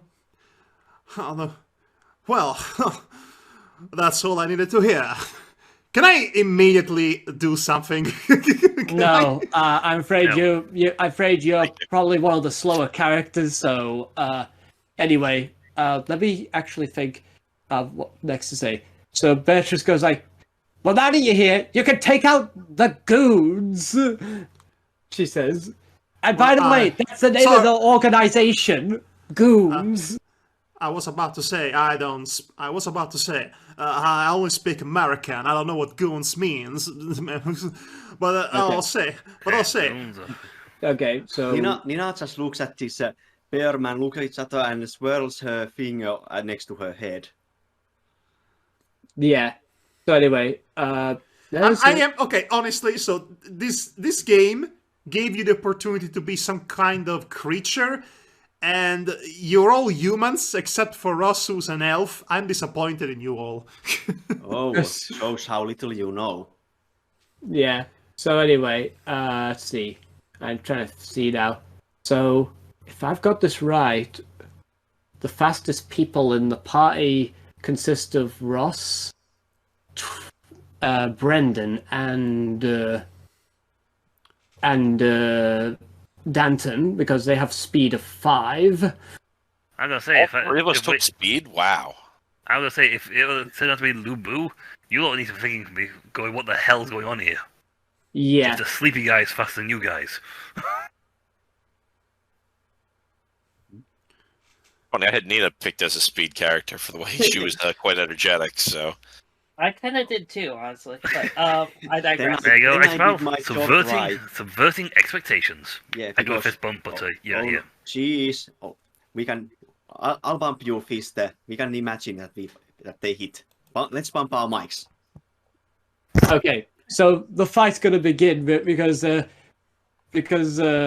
essentially the guys are like were taken by surprise for a brief moment, and they go like, and one of them goes like, "You heard the boss, get him," sort of thing.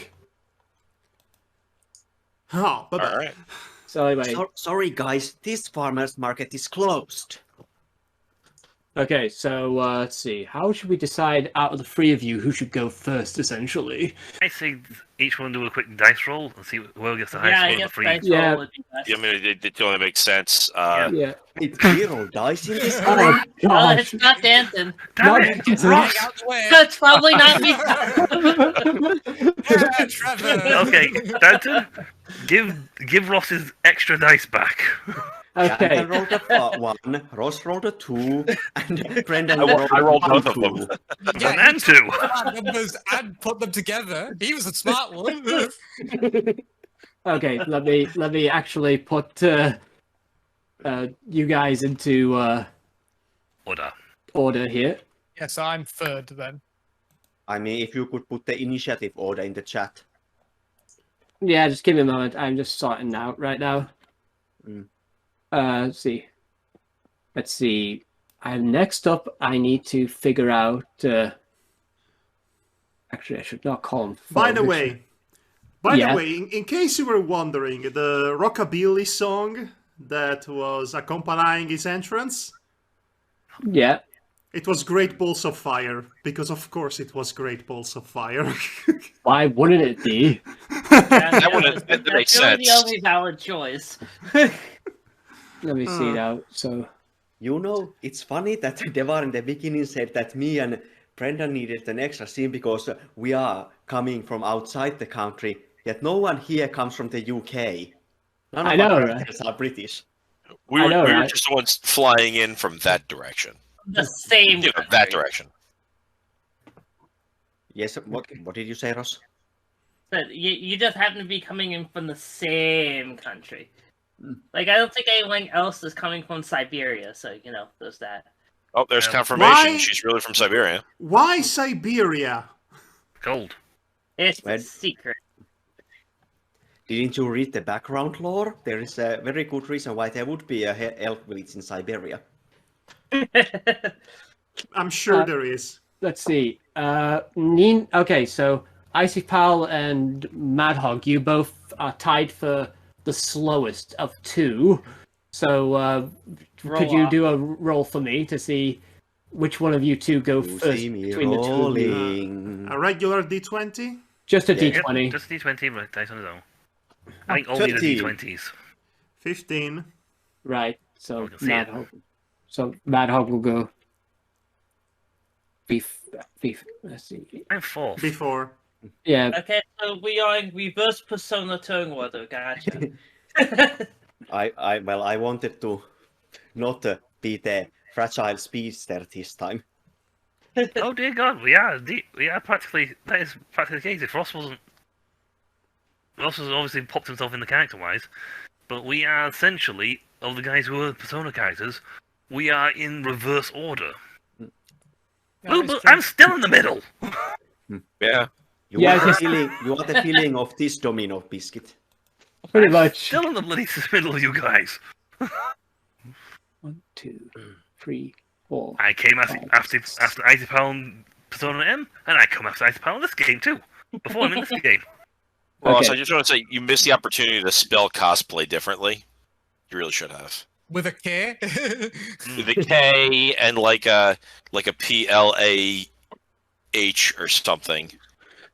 This is how combat's basically going to go down, guys. So basically, it's going to be the fastest player first, and then it'll be the fastest goon, and then it'll be the next fastest player, and then the next fastest goon, essentially. It's always going to be alternating. Yes, so turns will be alternating between enemy and player. All right. So, Come on, Devar. First you people keep forgetting that I'm here, and now you are making typos in my name. oh. Insane clown posse, y'all. Icipall. Iqbal! Iqbal. Iqbal! I'm sorry, my concentration when it gets divided tends to have problems like this. Minor details. I mean, it's all good. I'm just joshing you.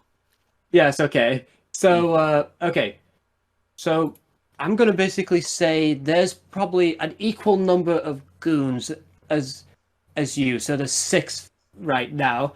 Let's see, how many of them have weapons? Actually, no. Just for now, we'll just say they're all unarmed. So first wave. So they're the first wave, essentially.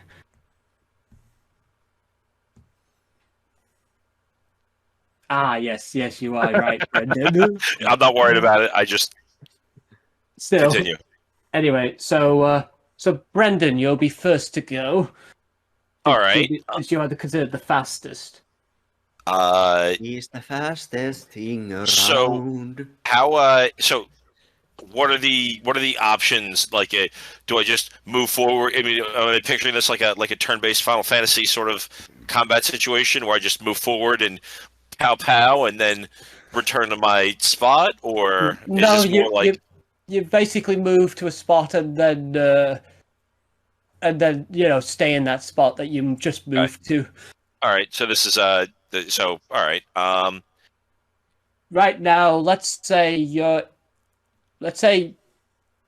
both basically at the far ranges of each other, and then the mid range that is completely like let's say free right now of any goons. All right. So I can move to mid range, or I could move to close range and just unload.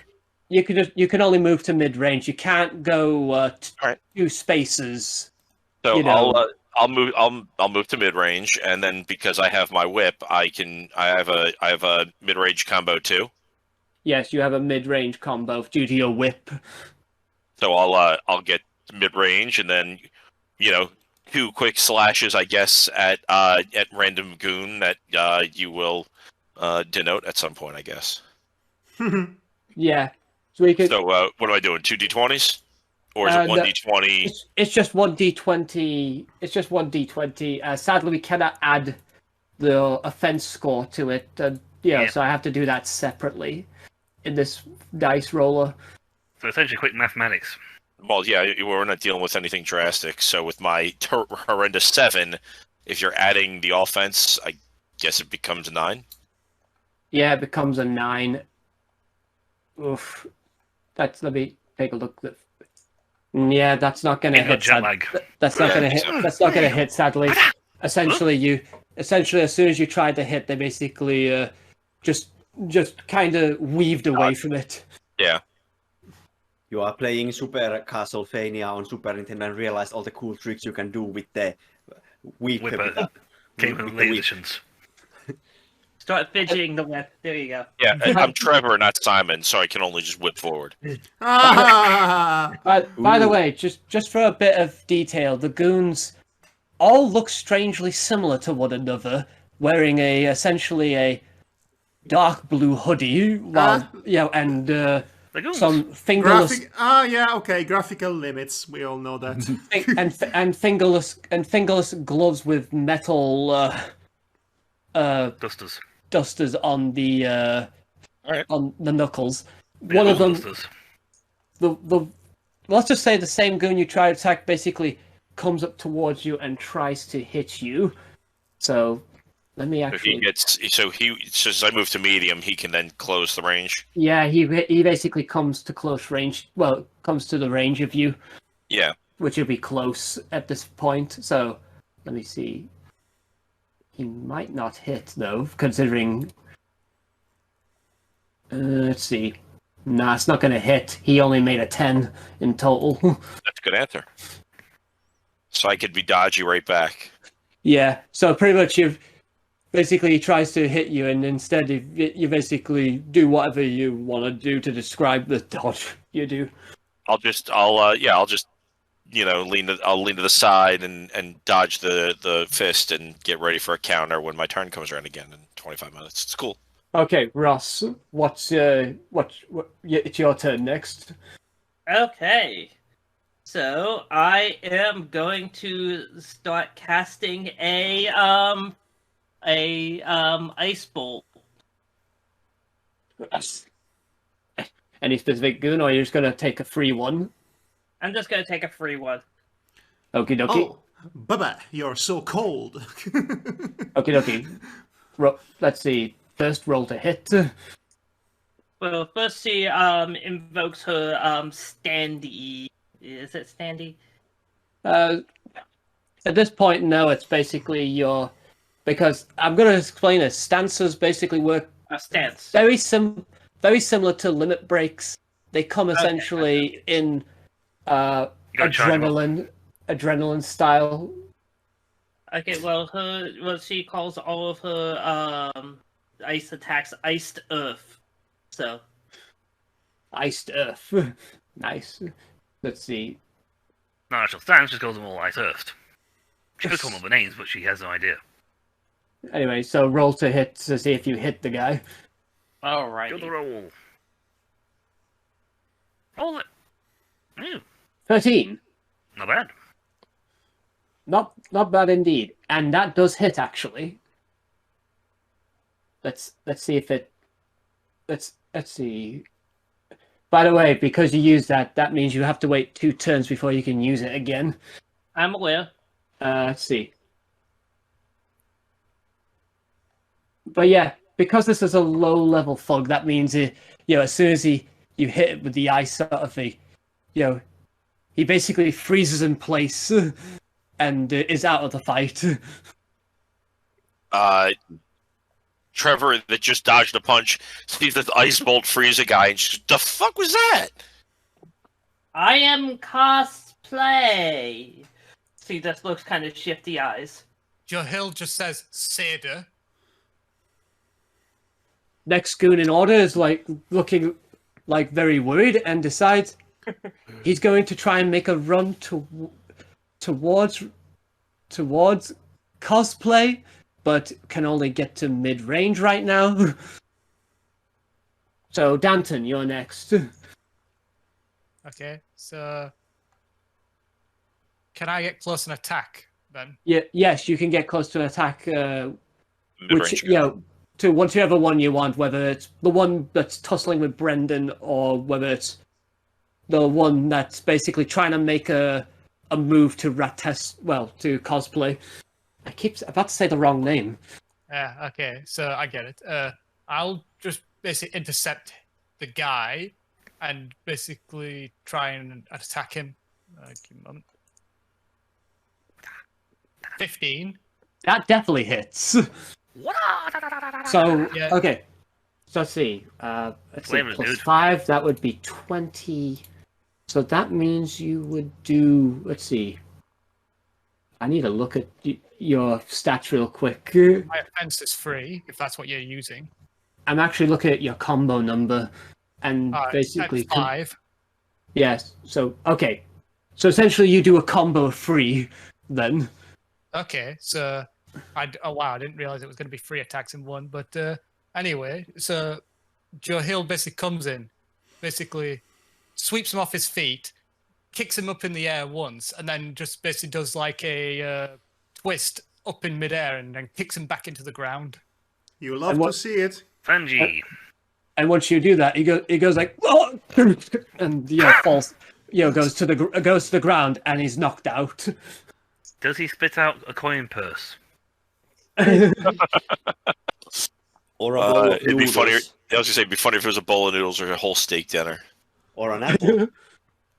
Another goon decides to rush over to you this time, Dantan, and will try to attack. Oh, okay. This one critted. Uh-oh. Ouch. How did Deal. he hit, but how did he hit such a small target? Okay. It's okay. Right, the rolls on here. So, this will look less impressive because it's a normal thug, but basically, because the goon basically, decides to rush in and basically gut punch you, and then punches you under the jaw, which basically sends you flying back over to the other end. You by the way, you take about let's say about 3% of damage there. Okay, 3%. By the way, health is on a percentage style, so you start 100% and you get put down to 0%. You're out of the fight. Gotcha. Makes sense. So we haven't even got to the boss yet. Yes. Deamonox. Yep. You're up next. Not Lubu's style to rush in at things, but given how they've got one goon who's in the only range you can actually get to. Yeah. Goons. One No, fighting... there's only one. Yeah, well, there's one fighting you, but... I thought the one that just crit, And the crit guy who's just taken Dantan, so... Yeah, so there's just two. Just two. Because right now there's only like 4 on the field because Ross took one out and Dantan took another one out. 1, 2, 3. Actually, 3 left. So yeah, I'm going to go for the one that just hit Dantan.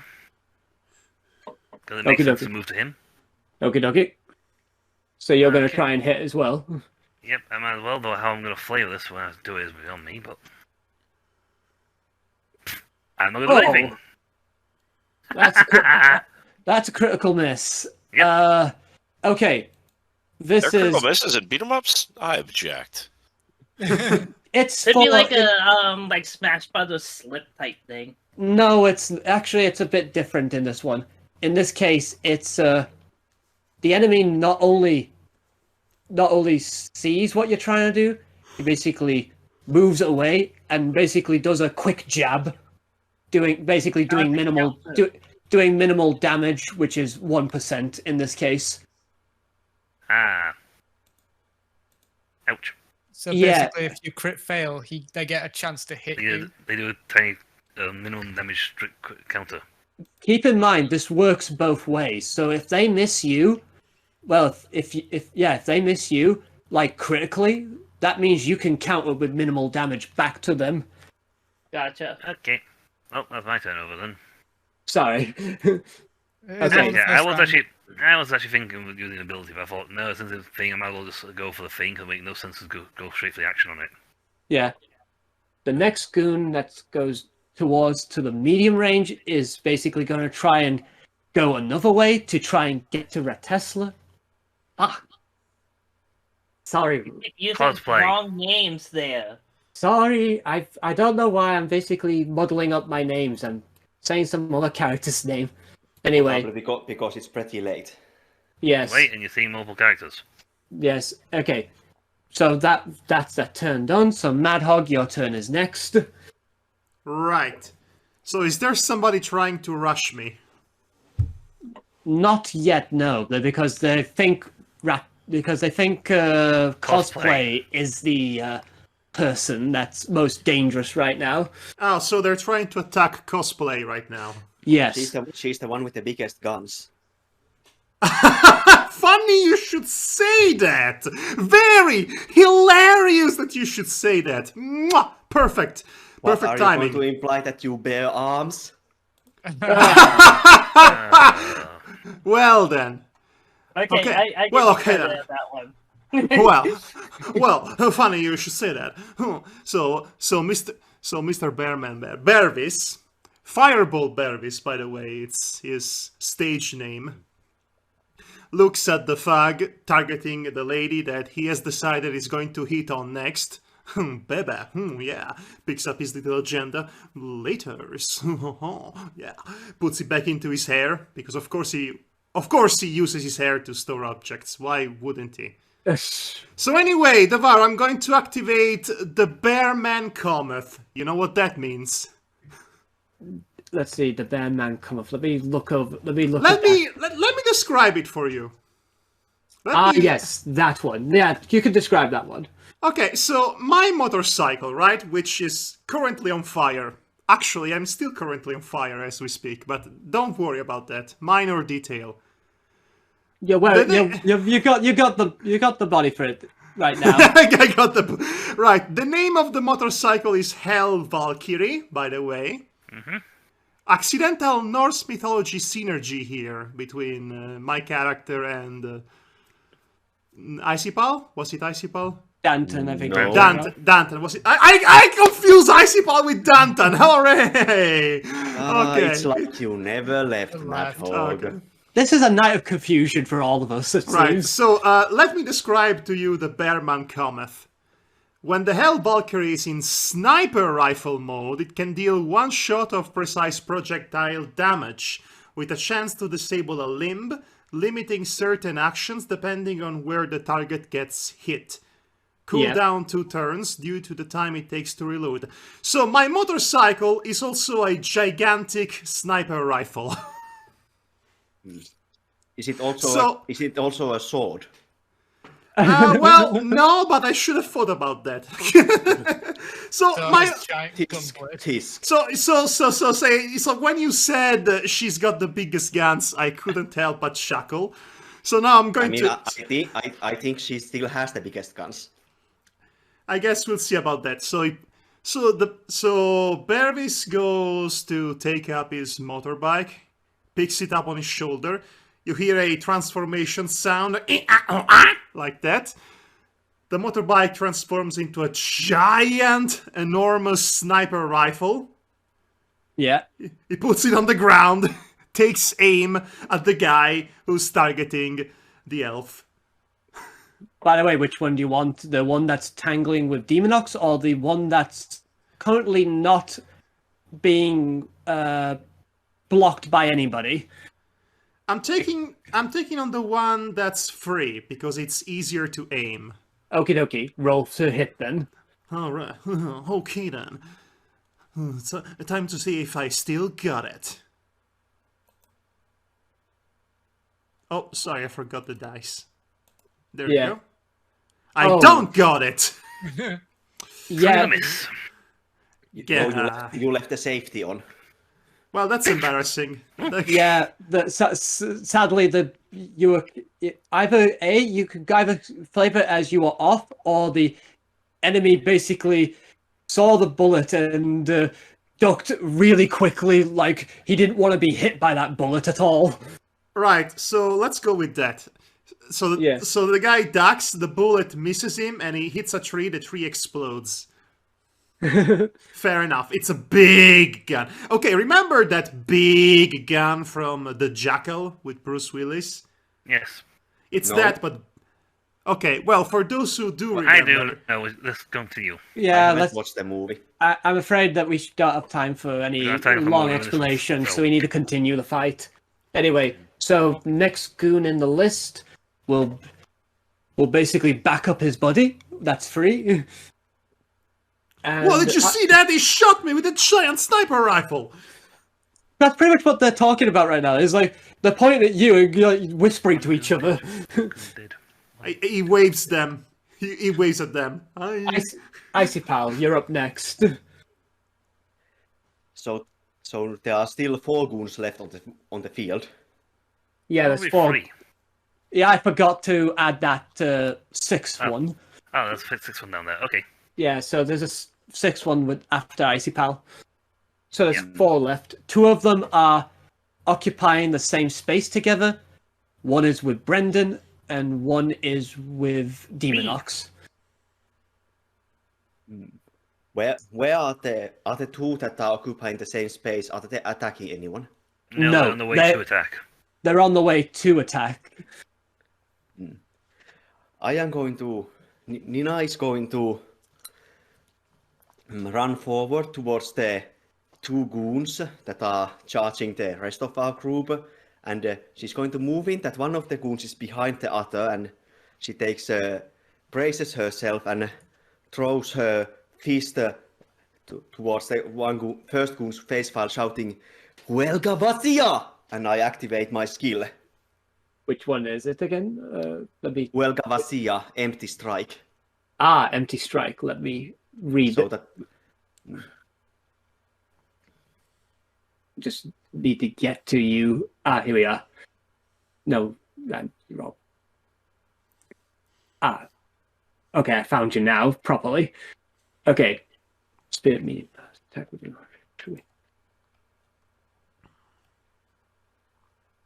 Okay. So roll to hit then.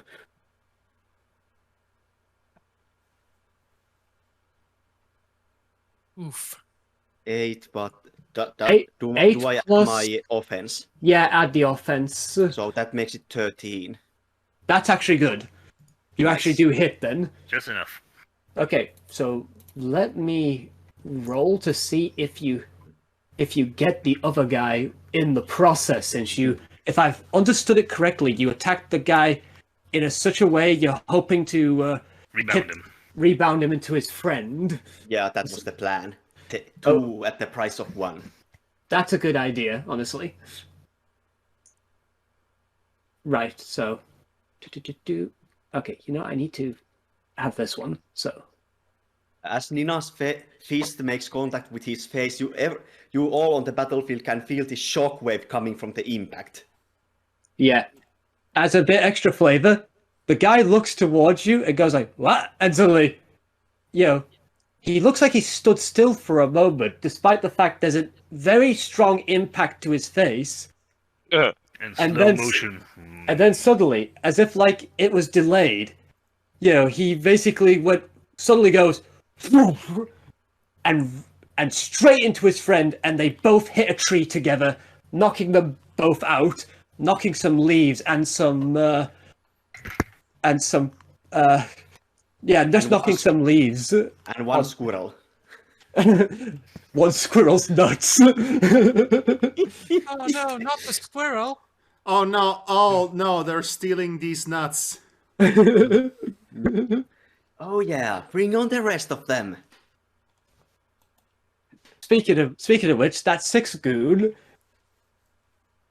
he's basically going to rush towards you, and he's going to try and bum rush you. So isn't there like since now that we have now taken 4 goons down? Let's see. There's 4 goons down. 1 was on me. Yeah, 1 was on you. 1 was on Dantan. Ah, yes. Never mind. Did you do something out of order, maybe? One's on me. I think one's on Brendan. Okay. On and 2 of, and we said 4 earlier. Yeah, I think you. I think you either. Yeah, I think you moved 1 out of order, or you miscounted. I miscounted somewhere. Well, it doesn't matter. I also killed 1 before it could move too. So. Ah, yes. I think that explains it, actually. Okay, that explains it. I didn't account for that. Okay. So that means it's only the 2 left, so... Okay, back to the top of the turn order. Brendan, time for you to hopefully redeem yourself? Unlikely, but yeah, well, since I'm already in close combat with this guy, I'm gonna keep it close, so... well, that's pretty goddamn good. 20, not dirty 20. Nice. That does hit. And let's see. Well, if it didn't, I was probably leaving. Let's see. And that means... I won't blame you. That means you commit to half of your combo then, which is 3. Oh, okay. It's only half. Well, all right. So it's still 3 hits. So, so since I'm already kind of like I just dodged this guy, I give him a quick left, like a quick left right, and then do a basically like a backflip for like a kick to like right below the jaw, and then land back on my feet and kind of in like a combative stance after whacking him underneath the jaw. Yeah. Okay. So he goes flying, and he ends up falling, his back hitting the fence, essentially, of the pathway, going, and he's knocked out. And so then in the combat stance facing him, I then kind of like turn my head to the one guy who's left on Deamonox, Lubu. Yeah. Yep. So I'm not going to do anything, so it doesn't make a difference. Okay. So after that, we're going to have the goon take his turn, sort of thing, against Deamonox, because he's tangled with him right now. So, Deamonox. Yes. Remember what I said about the minimal counter thing? You did it, essentially, because he rolled a 1. So you guys are just crit failing each other. This is good. Yeah. This is the nature of things, apparently. Okay, so yeah, you throw the punch, and as he punches, it's like see like Lubu like slow goes for his. Where's he supposed to try and punch me? Yes, he tried to punch you essentially, but Try to punch, and Lubu just like you see Lubu. You know, for a second it looks like the blow hit, and then it's like suddenly seeing Lubu's body twist, and it does. His hand facing him snaps out, clouting the guy in the head. like ah. It's not like it use the momentum twist and actually launch the attack. He just feels his cheek. Ross, you're next. What do you want to do? Hey, it's my own action. Okay, well, since I can get close to medium range, I'm going to attempt to combo the last guy standing. Okie dokie. So, roll. Roll it! By the way... I'm going to probably fail at comboing the last guy standing. Oh, yeah, you miss with that. Sorry about that. It happens. Okay, so... I only killed one off the bat anyway, so I'm not too salty. Dantan, you're up next then. I'm on the floor, aren't I still? Yes, you are. Down. That means you have to get back up for your movement. Does that take up an entire movement, or...? Yeah. I'm afraid so. So that means I cannot attack this turn. I'm sorry. Yeah, I'll just basically just do like a flip up Shawn Michaels style, like just, you know, from the back to the feet. Yeah, the kick up. I will say that this sort of thing will only happen at very specific moments, getting knocked down to the floor. It's considered a status effect, essentially, for the nature of the game. Gotcha. Anyway, so, Deamonox, you're next. Oh. Well, since I'm here, doing his ability would be a bit silly at this point, because he's not going to get to do anything before everyone else kills him. Yeah, I'll try attacking.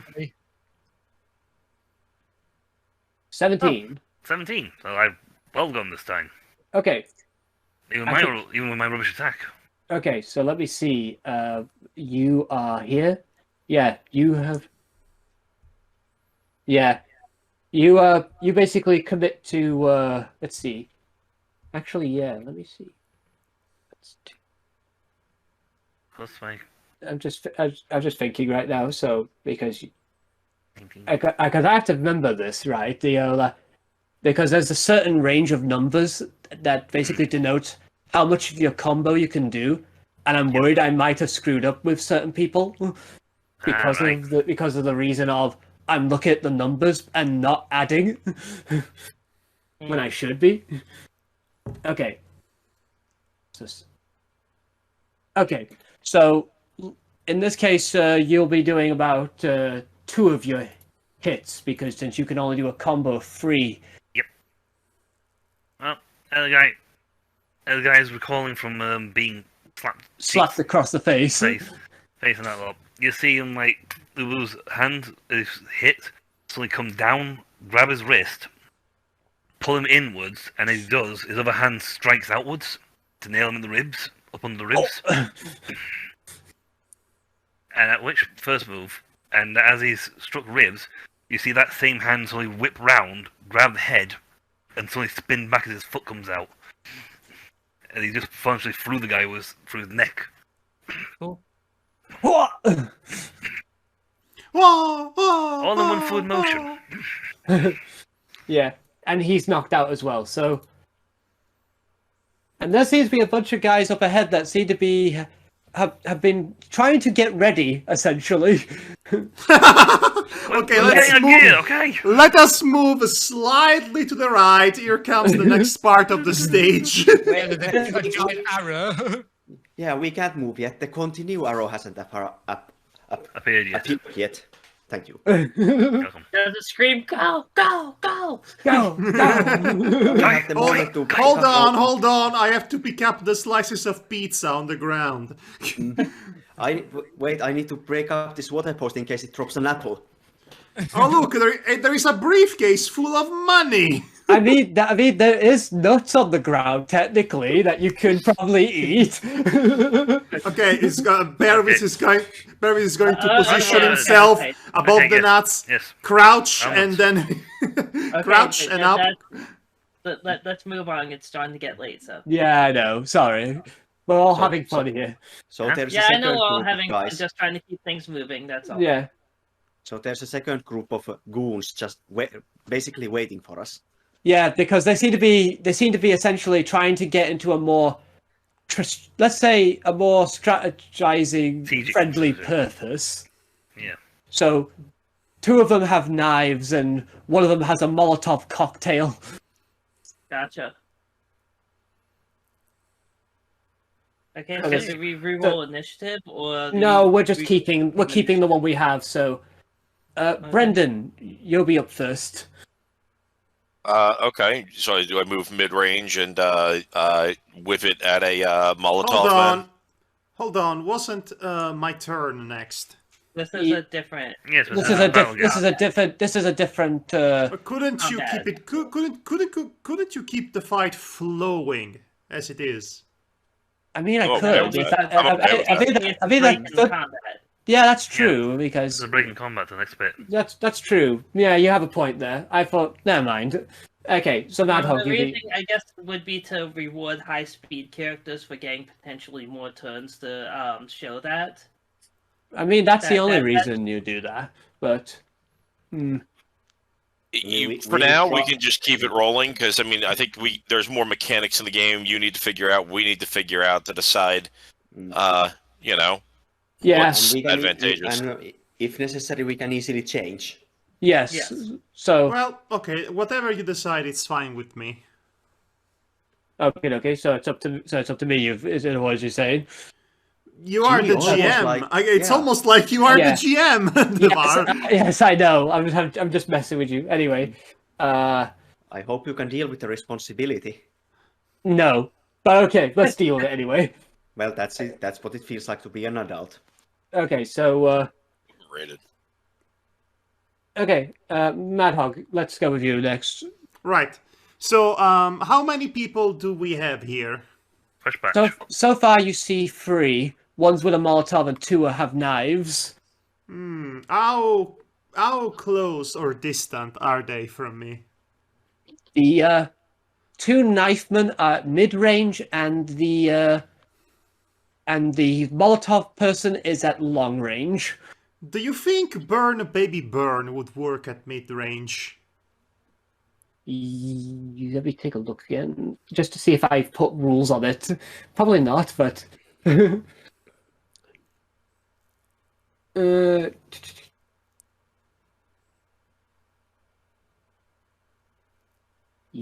Let's see. Yes, you probably could do it mid-range, Okay, since well, since it's a flamethrower style. Well, I can move. I can move closer if that's an issue. Anyway, Nah, so I think it's a flamethrower, so it should be fine. So Bearvis is feeling a bit down. His big debut was slightly corked, as it were. Well, that was a bust. A time for Plan B, as in a baby burn. Right. So he looks at the three goons. They have weapons. They look so scary. Ooh. He does the ooh gesture with his hands. Ooh. Pause, I should say. Ooh, you guys are so scary. I'm terrified. I activate Burn Baby Burn. So he pushes a button on the side of his head. His whole pompadour starts vibrating. and then the tippy top of it opens up to reveal a flamethrower. Okay. Okay. So let me describe Burn Baby Burn. Due to having a mini flamethrower in the tip of his pompadour, he can blast a stream of fire against 1, 2, 3, perfect, hostile targets, with a chance to inflict burning damage upon one or more foes. 3 stocks. Yep. So I set the guys on fire, which is funny because I am already on fire. So this is this party is on fire. If you get my meaning, baby. Yes. Okay, so roll to hit. Please don't fail me again, dice. 11. That hits. Yes. Yay! They're on fire. Not Yes. yet. We're all on fire. We have to see if it's. We have to see if it sticks to one of them at least. I'd like to think there is the element of surprise here. Let's see if they can bear it. You say that, but what you say? One of my moves has a bear pan on it, so. So as you see the Terrible. So as you see the stream of fire basically bathe the mid-range area of the battlefield, taking the knifemen in. One of them comes out unfazed, and the other one is currently on fire, going like trying to put himself out. Oh, I see. This man is as my hit song goes, as my legendary. Where is it? As my where the freak? Where the there it is. Oh, this guy is trying to. Oh, I see he's familiar with my hit song, Honey, I'm literally on fire right now. Oh, baby, it burns. Oh, God, it hurts. And I love you, girl. 3 times platinum. Yes. Back to you, baby. Anyway, so let's see now who's next. Let's see, one goon's on fire, so he can't take that turn. So he has to put himself out. Yep. He has to try and put himself out while running around the battlefield. You have to.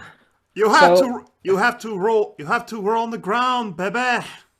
So Icipall, you're up next. I guess I'm too slow to get to the Molotov guy. You would not be able to reach him in one turn, no. Then I'm getting to the knife guy. The one that's not on fire, hopefully. Yes, that one. There is that one. Yeah, I wouldn't get near the guy on fire.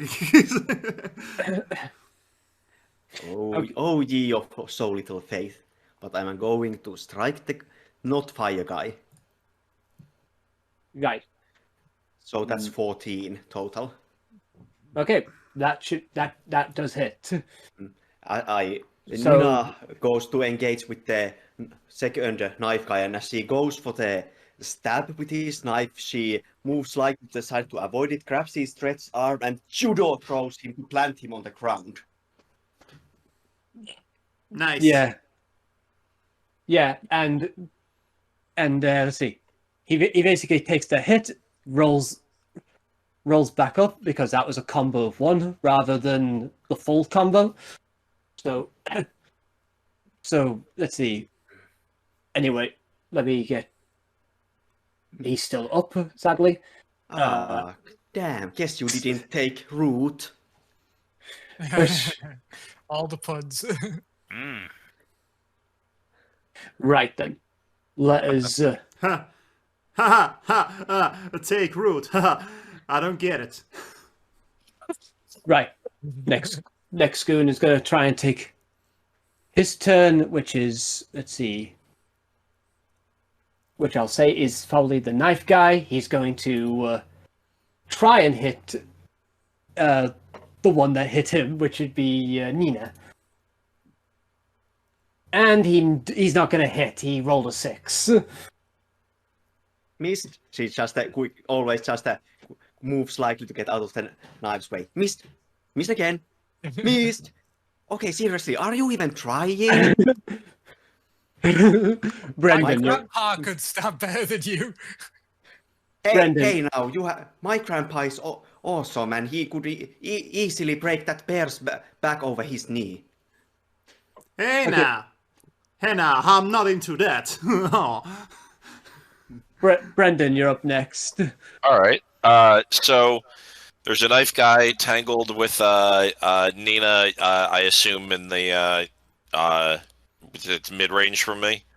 Yeah, and there's a guy that's on fire currently who is moving around, and there's a Molotov guy that you can reach with mid-range with your whip.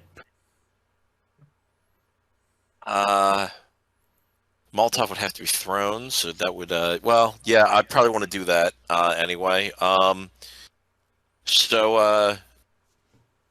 Yeah. I assume for my two abilities, both require close range, right? Yeah, they're both close range types. That's what I thought. Just clarifying. So yeah, I'm going to mid-range, whip this guy, miss, and he's going to start with a Molotov at me. I'm going to be down to 30% life. I'm calling it now. But that's what I'm doing. So I'm going to mid-range and harass the Molotov guy with a whip shot. You hit. Nice. 19. Do I get both on my combo, or is it just the one? I'll say both. You get both on the combo. So as I kind of as I rush forward, I whip the guy. I kind of like straight up across the chest, and then back down, basically creating like that X on his I assume his blue hoodie situation, slashing through the front, in efforts to hopefully get him to drop the Molotov. Yeah, and he does drop, and not only does he drop the Molotov, but he also goes flying and hits the dirt path and goes good. With a cross of whip slash against his chest in a very nice flourish, I'd say. When he dropped the Molotov, did it break? Let me roll for that, since you asked. I was just going to say no. So the Molotovs I'm used to usually don't break immediately, but they get like a 3-second timer where you might be able to pick it up and then reset the timer. By the way, the Molotov doesn't break, and it's unused right now because, well, you know. He didn't have time to light it. Because this is video game logic, yes. Yes. Okay. So Molotov guy's been taken out, so that means we skip that. Ross, you'll be up next then. Okay, so is the one that's on fire within range? You said he was running around the battlefield, so I don't know. Yes, he is running around the battlefield. Actually, now you reminded me. Let me roll for something else. Yeah, he ran into his friend and he started burning. Yes! Burn, baby, burn! So it's like they're both burning on fire. Like, what are you doing? Speaking of which, I'm going to close distance and attempt to combo the one that was on fire first. Yep. So let's do it then. Let's roll for that. That's a miss. Sorry. Wait, what's your offense again? 3. Nah. Nah. Well, wait, actually. Oh, actually, no. The folks DC is just at that number, 10. So that means you do hit just though, like graze it sort of thing with one strike. Okay. So I get one of my combo hits, I guess. Yes, you get one of the combo hit in there. Okay, so what do I roll for damage, if anything? You don't roll for damage, essentially. The damage is decided based on how much of your combo you hit. I see. Which was minimum in this case. Yeah, which... But because... damage over no damage. But because the guy's on fire, that means he will die from that slash. Okay, so I basically just graze his neck, but it's enough to take him down. Gotcha. Yeah, it's like blood spurts out and flaming blood. Iron blood. Burn a nearby tree. Why not?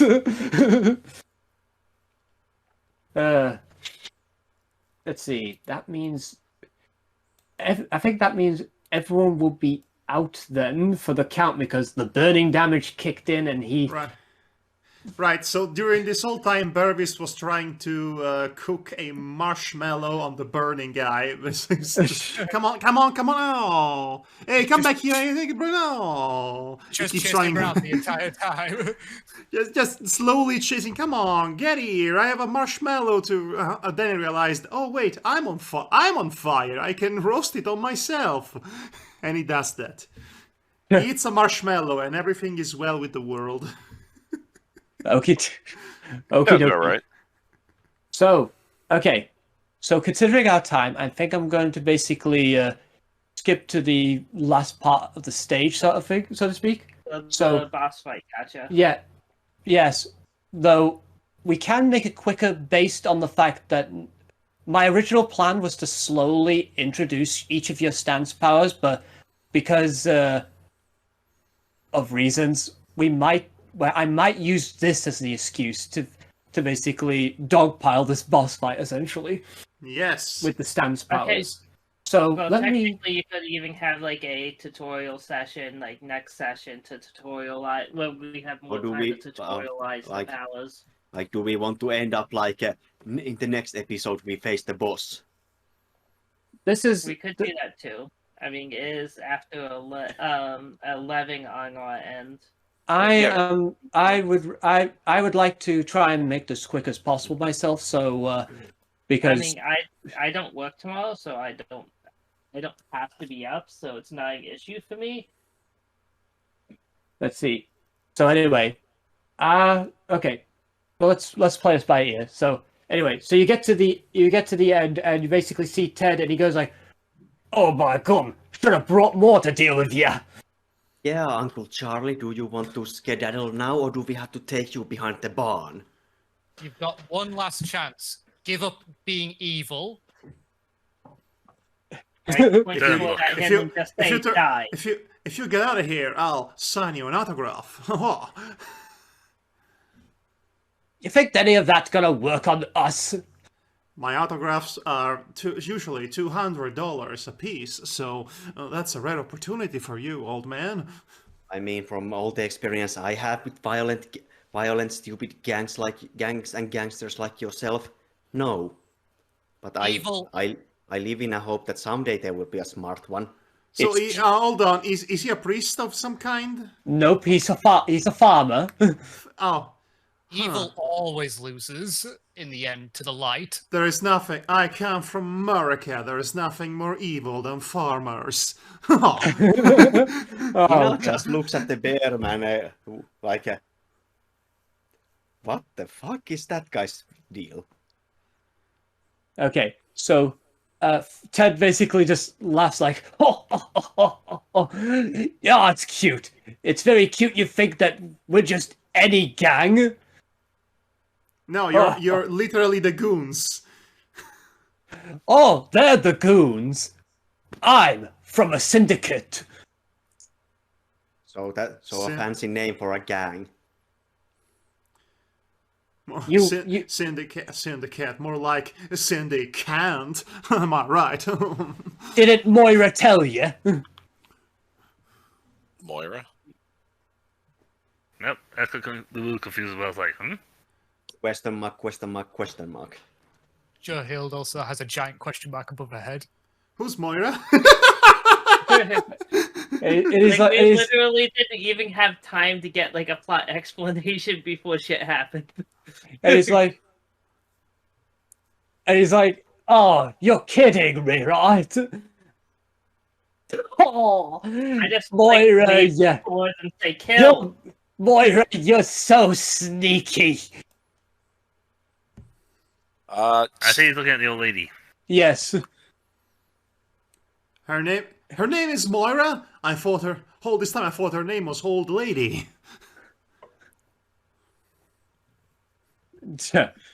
Anyway, you people have, I need to regroup.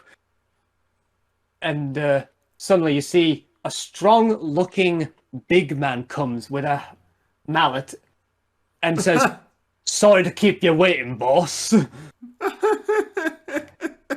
And I just like this idea of a guy named Farmer Ted part of a criminal syndicate. And then this guy with a mallet shows up. This is great. And he's just like, and then Ted goes like, "Give him a good walloping." And as he says that, he rushes away and chucks seeds to the ground. And you see he casts something, which basically suddenly grows the seeds into large pumpkins that block the entranceway, with large vines hindering the path. That was wild growth. Yeah. So they have druids. Got it. It's so, oh no! Do you think we're going to come to some kind of mystery involving druids, perhaps? Some kind of mystery of the druids, if you will? Oh god, mystery of the druids. Anyway, the face of the guy on the cover. So anyway, so the big guy suddenly goes like, "Ha ha ha! Prepare to be flatlined." That's not even a druidic pun. He's not a druid. He's a mountain dude. Is this supposed to be a pun? I don't get the pun. He's got a mallet. Flatlined. Oh, when you said a mallet, I thought you meant the haircut. No, That's a mullet. That's a mallet. But it's you we're talking about. You tend to mispronounce things. Not that bad. Calling the kettle black. Yeah. Oh god. So That's funny. That's very funny. Man's going to try and flatline us, he says. Yes. Yes, And also, with his haircut. and also before this encounter starts, goons jump out from the trees and the bushes. As they are wont to do. Anyway. So, see. So the way this is looking, the mallet guy is mid-range from you. He's got 2 Molotov cocktail guys at the back. And he's got 2 unarmed and 1 metal pipe user, essentially, at the front, close to you guys. So 5 goons plus the mallet guy. Yes. And we're Now- actually throwing stance at this. So either you can choose to use your stances if you want at this point. Some thought Well, my process stance that is the might- automatic one. Yeah. So it's I a don't level. think I can use. I was about to say to Ross that yours is a level up kind, which basically means that So it should automatically be kind of active since I've been doing nothing but offensive actions. yeah, that only happens when the stance is active. Oh, I have to actually take a turn to activate it? Okay. Yeah. Then it Well, tries- you activate it, and then you can take a attack turn essentially in that same turn Oh, okay, gotcha. when it comes to you Okay. specifically. For him, Okay, it's a so- free I'm action. just. Let's see. Okay. Who did we end off with last, actually? It was me. Me. Okay, Yeah. So it's just Dantan and then me. so Dantan, that means you'll be up next. Either you can use your stance power, or you can... Or So you you're can... So you're saying that my stance power is activatable now? It's activatable Yes. right now, yes. All right. Well, for story reasons, I might as well use it regardless whether I want to or not. So you just Choose not see. No, there's something. But anyway, you just see Johild. She's like in. She looks like she's in pain. She's holding one side of her face, and she takes off the sunglasses, and she. Give me a moment. Oh, not now, computer. Come on, computer, cooperate. But anyway, it reveals basically a one blue eye, and there's one yellow snake eye that's glowing intensely, and she sounds like she's in a lot of pain as it's glowing fiercely, and she just says, "Hell and back!" And she casts it on as many people as possible as she stares at them with the eye. Okay. That's it. I'm getting me mallet. So which group do you want to use it on? The ones at the close, which is close to you, or at the back with the Molotovs? Whichever gets the boss and as many people as possible. Okie dokie. We'll say we'll say that you're looking towards the boss's direction, which will also get the Molotov guy as well. The Molotovs as well. So let's see. Hostile area based on site creates area that engulfs targets in a dark mist that seeps from the ground, inflicting a status effect. Okie dokie. Let's see if this. So the stand's name was Hell and Back. Yep. Yes. To hell and back. One-way ticket to hell and back. There's a one-way ticket to hell and back. There is a song reference, but that's the wrong one. Yeah, Okay, well, that's the song I know that specifically references a one-way ticket to hell and back. It's a Sabaton reference, isn't it? Sabaton time. Well done. You get the prize. There's also one of my boots. There's also one of my boots as well. Resist and bite. Nice. You, It's good to see men of culture in this place. Well, Dantan, you sure love your characters with infernal powers. I do? Question mark? Yes, I mean, Oh, the, no. Well, the wrestling campaign, if anything to go by. Yeah, those are the necromantic powers, Oh, yes. necromancer, not infernal. that had nothing to do with infernal powers. Yeah, Okay, that's fair, necromancy, not okay, field. fair enough, but it's been a long time. Yes, I get... So basically, you all see basically around the mallet guy and the two goons at the back, basically a mist suddenly forms, and suddenly, let's see, one of the Molotov cocktail guys doesn't look too healthy right now. Meanwhile, the other two seem to be fine right now, but this is a trap-based one, meaning that if they stay in that fog for long as possible, then they could still basically be inflicted with whatever this ability can do. By the way, the first thing which the Molotov cocktail guy is going to be infected with is weakness, which means that he will now take movement and speed penalties. Okay. Got a debuffer. Yep. Let's see. Next in the list. Let's see. Let's see. Yeah, I'll go with one of the goons first, and I'll say it'll be. Let's see. I'll say one of the knife wielders will basically try and jump on top of Cosplay. Let's see. Can't blame him. I would jump on top of Cosplay too. Oh my god! Me too. Nice. Oh my god, no! I don't like that either. Not my type. So yeah. That's right, I'm non-fire, that's right. And of course, needs more fire. and of course, he rolls an 8, which that means he misses. Okay. Okay, so swing and a miss. Okay, Deamonox, you're up next. Okay, is there a sort of I area? kind of wanted to be hit. Okay. Is there like a and how? For my stance, don't describe what it is. I'll do that myself. But Okay. how big an area can it affect?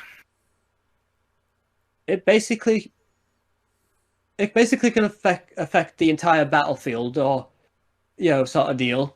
So either. Okay. Let's see. Let me reread what I say here. And don't look outside. I will not. Loud. Don't worry. Okay. I just had to clarify. It can work on objects or areas. Yeah. I'm going to use my stance power because this will actually work quite nice in conjunction with Dantan's stance power right now. It'll work quite nicely together, to be honest. To make to make moving for the enemy really, really, really hard. You see, like, they'll do, like, yawn, and then you see them go, oh.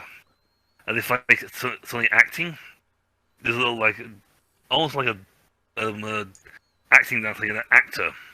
He goes, well, I guess all this world's a stage. He slaps the ground. As he hits the ground, everyone, including players, unfortunately, because it's just literally a big wide area effect. I want to make sure you get everyone. Yeah, and jumps into the zone, unfortunately.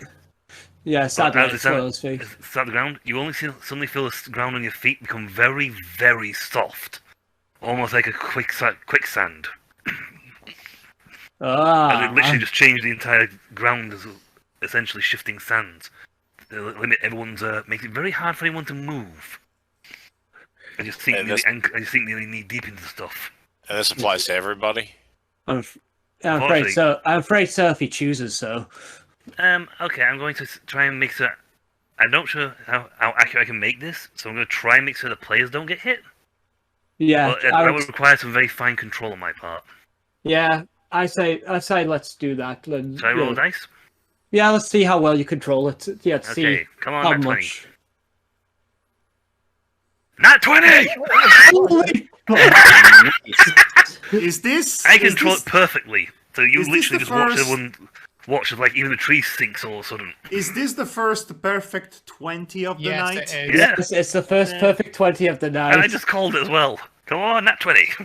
for a stance power. So you just literally see the whole, well, everything but us, exactly our foot under our feet, just all of a sudden shifts and become more sand-like. Yeah, pretty much that. So basically, anywhere you guys move, you're not affected by it.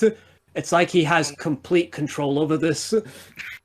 All right. Well, And my stance ability is, the user changes the rules of an object or area. It can either be part of the floor, the ceiling, the walls, or other structures. In other words, I can literally rewrite the whole world as I see fit. Power. Everyone's power's OP in some way. I'm gonna say everyone's power is OP. I said open because it's open. Lets him do quite. It gives him pretty I wide can variety juggle what I of want. things he can do. Yeah. But I'm lazy, so I don't care. Yeah. So The name was unfortunately- the entire world is my stage. Nope, the world's stage. World stage is the title of what his Yeah, stance essentially, is. the thing is for all the world's a stage. Yeah. World's a stage. All the world is a stage. Yeah. So, okay.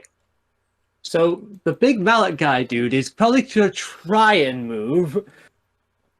So, Yeah, but this makes it perfect for what Dantan just did. yeah. So, Can he muscle his way through? okay. So the thing is, he's going to try and do an ability that he has, and that is going to be that he's going to try and spin around the battlefield with this huge mallet. Yes, you love to see I just it. picture it like it starts spinning, it's like sinks even deeper. What the hell?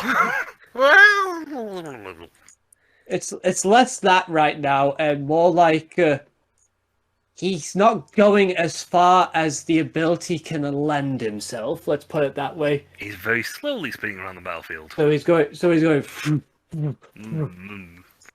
He's fighting to keep his actual momentum going. see, and he rolled a 14 to hit. So Who's he let's. So who has a DC of 14 or higher? I'm safe. Not I he. have a DC of 15. Okay. Well, I'm gonna take it. My Okay. DC is 13. Right. Well, I don't get hit. Same. So let's see. So basically, I'm gonna basically say he only gets only 2 of you then, because the fact that Going so slow. he's limited to his movement. Let's see. And let's see. So essentially, without my ability, he would be able to get all of us. Yes. But let me think now. Let's see.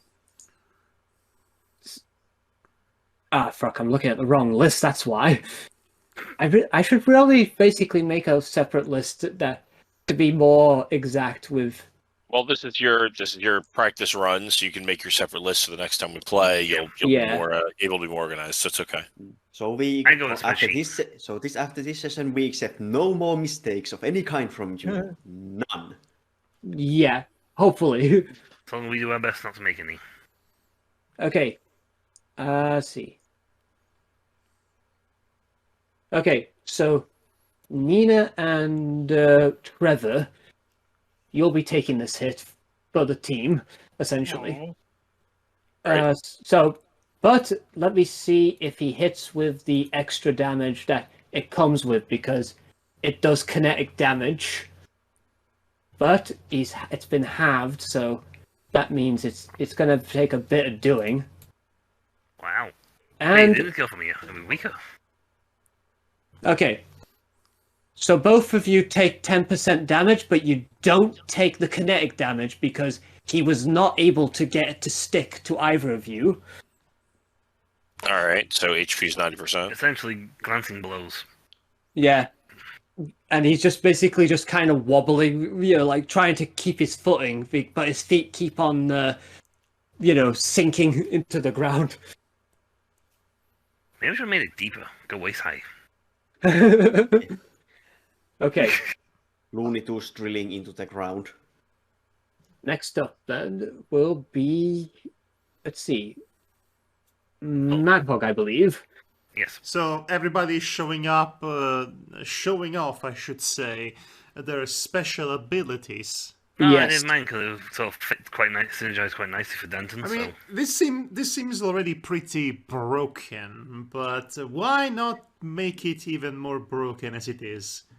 Now, I do have a special ability here, a parlance, as a stance, I should say. Yes. So if I were to be a Fate Stay Night fan, I would be saying this is the time to open the gates of Babylon. If you catch my drift. Yes, I do. Or the bone of your sword.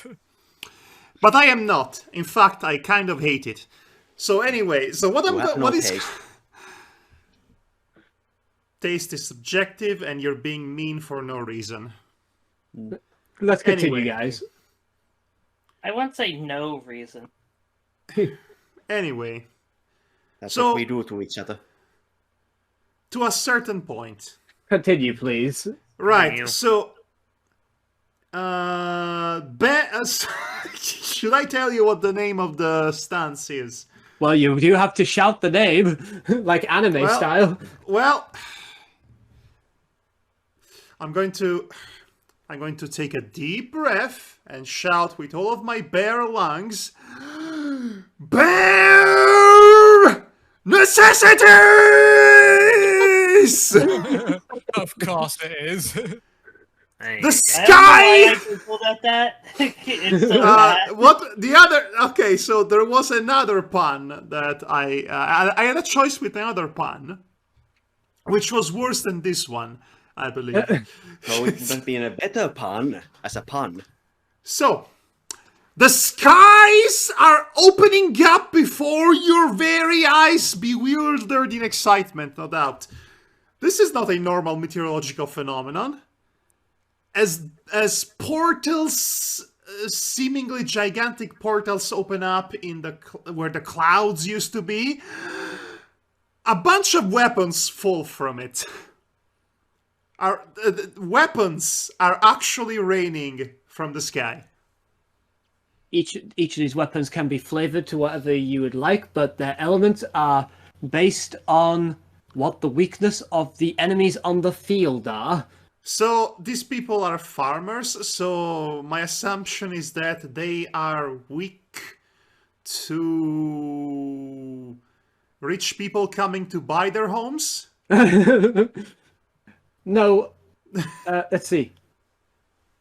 Do you see corrosive based? There'll be corrosive based, a sonic based one, and electrical.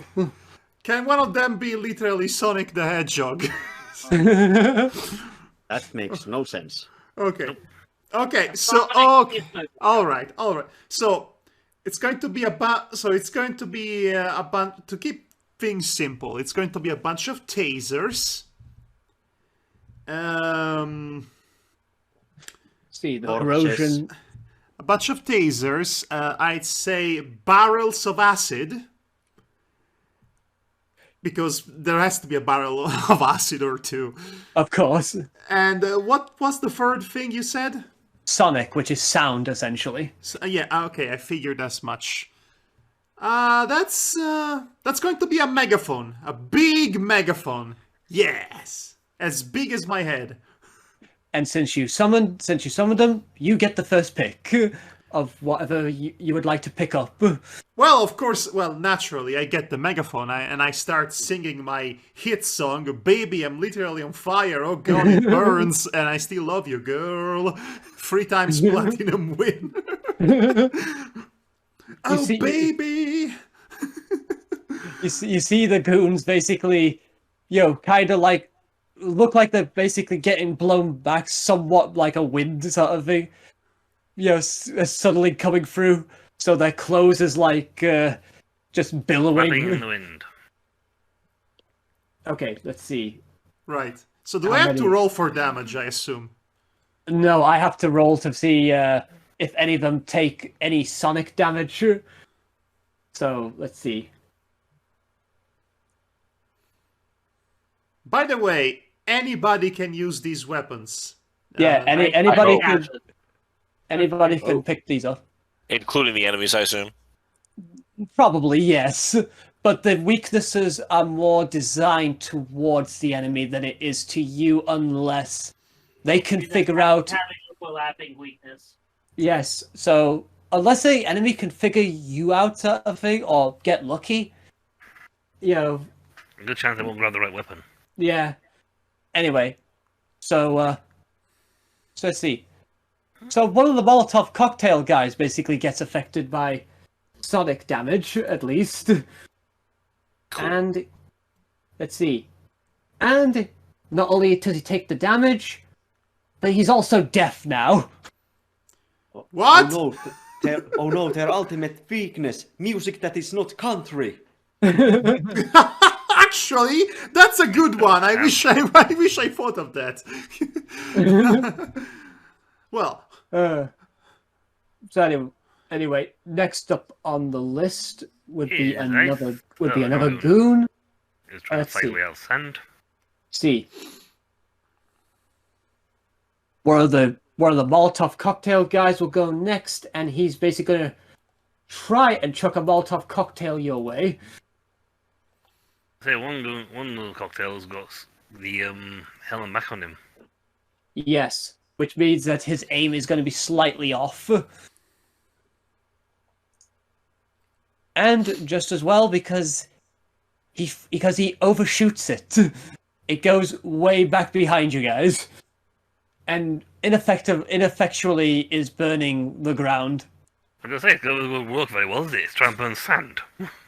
Exactly. Anyway. Now imagine if I turn it to water. Anyway, next in the list then be a plop when would be Icipall. You're up next.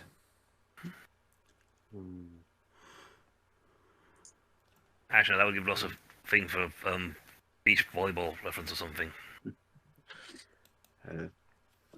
All of the goons are still up, right? Yeah. Yes, they're still up, all of them. You have one unarmed, two knife guys at close range to you. The boss is medium, and the Molotovs are long range. Would I like to ask if I could pull a following move. Grab one of the barrels of acid and roll it forward like a bowling ball to hit one of the goons and have it smash into the boss. Roll for offense with that. I think that'll be a tall order. 23. That is pretty decent. Where about are you aiming this again? I am grabbing one of the barrels and throwing it in a way that it rolls forward, barrels over. One of the goon with the pipe, was it? Melee the pipe. Yeah, and then smashes, breaking apart, splashing all the acid on the boss. Ooh. Okay. And of course it hits the boss. But will it stick though? Right. As you see, the barrel basically bounces off the guy with the metal pipe who was guarding because he didn't want to get hit by this thing, and it's like, oh, sort of thing, and suddenly the barrel basically hits the boss, and it's like suddenly it's like he's completely covered in this acidic waste. Oh gosh, he's melting. Oh no, his weapon's melting. Yes, all according to Keikaku. And plan. And he's just left with a brittle stick, and his clothes are also becoming slightly singed and disappearing slightly. Oh no, Ross! Oh, no. Ross! Hey, Ross! Ross! Yes. It's slime! I look at the guy with slime. I look at the guy who blocked the barrel, leading it to smashing into the boss, and give him a thumbs up. Thanks for the help, buddy. Oh, that's it. Yeah, and he's next, by the way. I've just decided that on the spot. He's next. Oh, he misses. Well, he rolled a 6. I mean, his name is Farmer Ted. I wouldn't No, expect him. Father Ted escaped. Oh. Ted's gone. Ted's gone. I thought he was still in the background, cackling evilly. No, he decided to regroup. Bravely rang away. Yep. Okay. Well, the goon just embarrassed himself, so back to Brendan. Since my stance power's worthless for the circumstances, I'm going to instead pick up. It's not totally worthless, I will say. Yeah, but there's nobody worth targeting. Like I understand there's the one guy, but there's also like. Because I'd have to go. Well, hold on. How do I pick up one of these weapons? Do I move to it and get it, or is it like a free? Hey, you just grab it and make your move and. It's basically the weapons have littered the battlefields essentially, so you can just grab any of them. Okay. From close by. And how many guys are not effed up that I could close range? Let's see. The pipe guy and the 2 knife wielders. So you can go for one of the knife wielders. Yeah, I'll go for the one that. I'll go for the one that's not trying to feel up the elf. So I'll grab a. Sure, I'll grab a corrosive. Oh no, that was the acid barrel. No, That'll be the acid barrel. I'll go stun. Like whatever the Taser. Taser, thank you. Couldn't think of the word. Yep. Now, if I use the taser, that's my action, or is that part of a combo, depending? Would you prefer a cattle prod? I think the cattle prod would have been cooler, actually. Well, you said taser, so we went with taser. Yes. Yeah. Anyway. Yeah. Ironic, but the cattle probably have been perfect for Farmer Ted. Come to think of it. Yeah, even though he's not here. I know. Maybe next time. 15. Right, you hit him. Let's see if it sticks. And it does. All right. That means any action this guy will take, he has a chance to be stopped in his tracks. Pokemon rules, got it. Pokemon paralysis, got it. Fun time. Speaking of which, let's see if he. I'll say he moves next. So let's see. Let's see if he actually suffers from it. Did he take any sort of damage on top of the status, or is it all just status afflicting? This one's status afflicting. He basically took damage, initially, and the rest is just status. And by the way, he stopped in his tracks from basically even taking an action. This one. All right. Well, that's good then. So Ross, your go now. Okay. Well, I'm going to invoke my stance, which is called Ice Earth. Yes, I got it wrong initially. Yes. Ice Earth or Iced Earth? It's Iced not... Earth, like the band. Yeah. I do not know bands. That means nothing to me. Cool. Anyway, Ross's, let's see, stance power is, let's see if I can find him. He's lower. Let's see. So basically, my attacks level up the more that I use them, but I have to be attacking constantly. If I spend actions doing anything else, they actually go down in power. Yeah. So anyway, yes. Her stance power is actually called Nothing Ventured, Nothing Gained. Wait, that's the stance's name? That's the stance's name. Oh, okay. So But- I wanted to call it Ice Stuff, but whatever. But Okay. but that's what she sees it as anyway. Okay, gotcha. In her head, that's that.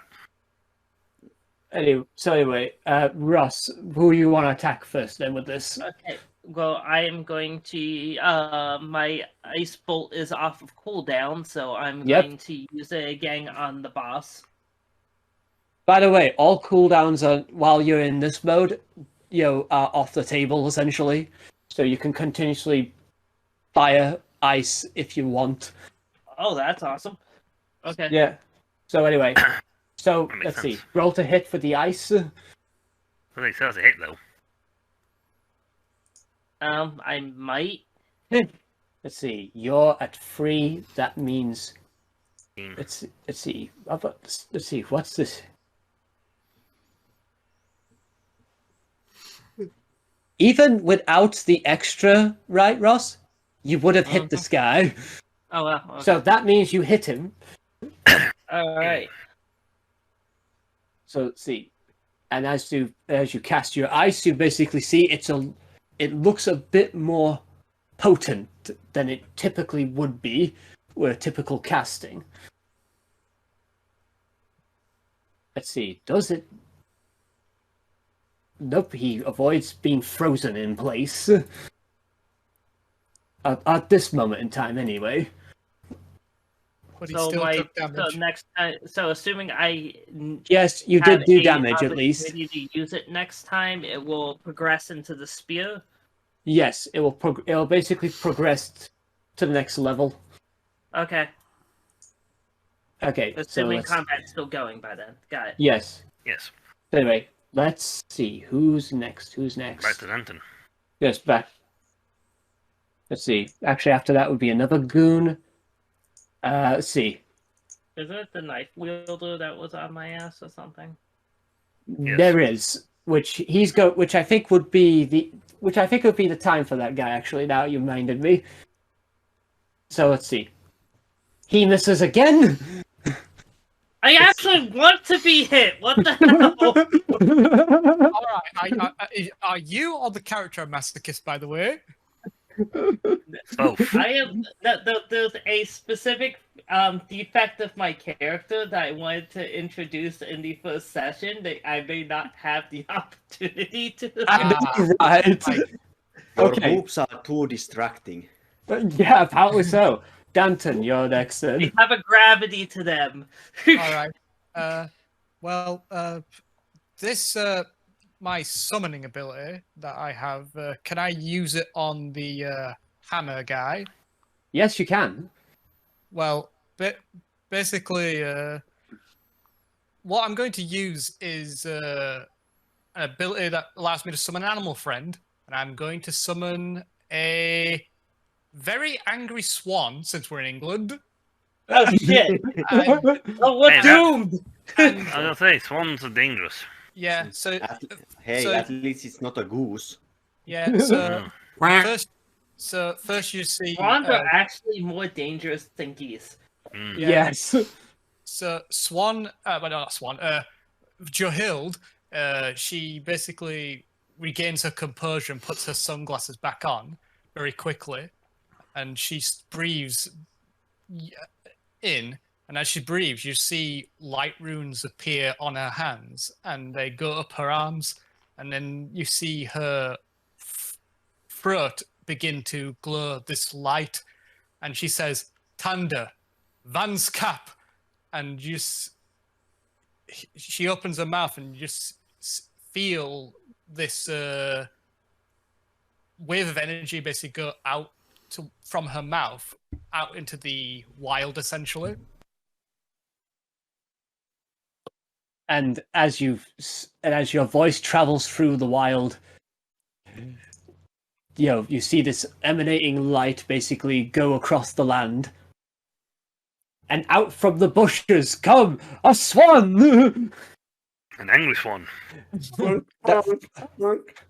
Hissing. Hissing and basically flapping its wings violently, going har har har. Does it have teeth? Hey, fucking swans can fucking break a man's arm with their wings. I would say their peaks could do some serious damage as well. Johild just basically points towards the hammer guy and goes, I mean, I should have been a Swan Elvis impersonator, not a bear. And the swan basically instantly goes for the arm of the guy. And he's Swan, like, Swan. And the swan's beak goes right into his finger and pulls him to one side, like. Can he do the bam bam to him? Bam bam bam while holding on his finger. Yeah, just pulls him right to the ground. the funny thing about it, it's illegal to actually hurt or hunt swans as well in England. So, Oh yeah, So you that- do. And yet, Oh yeah, you do that, you get in trouble. and yet they have license to hunt us. Oh yeah, the royal swans. All Yeah. swans of the country belong to the king and queen. In Okay. Finland, it is What forbidden because even- they are endangered species. Even one more reason to dislike the royalty. I'm trying to.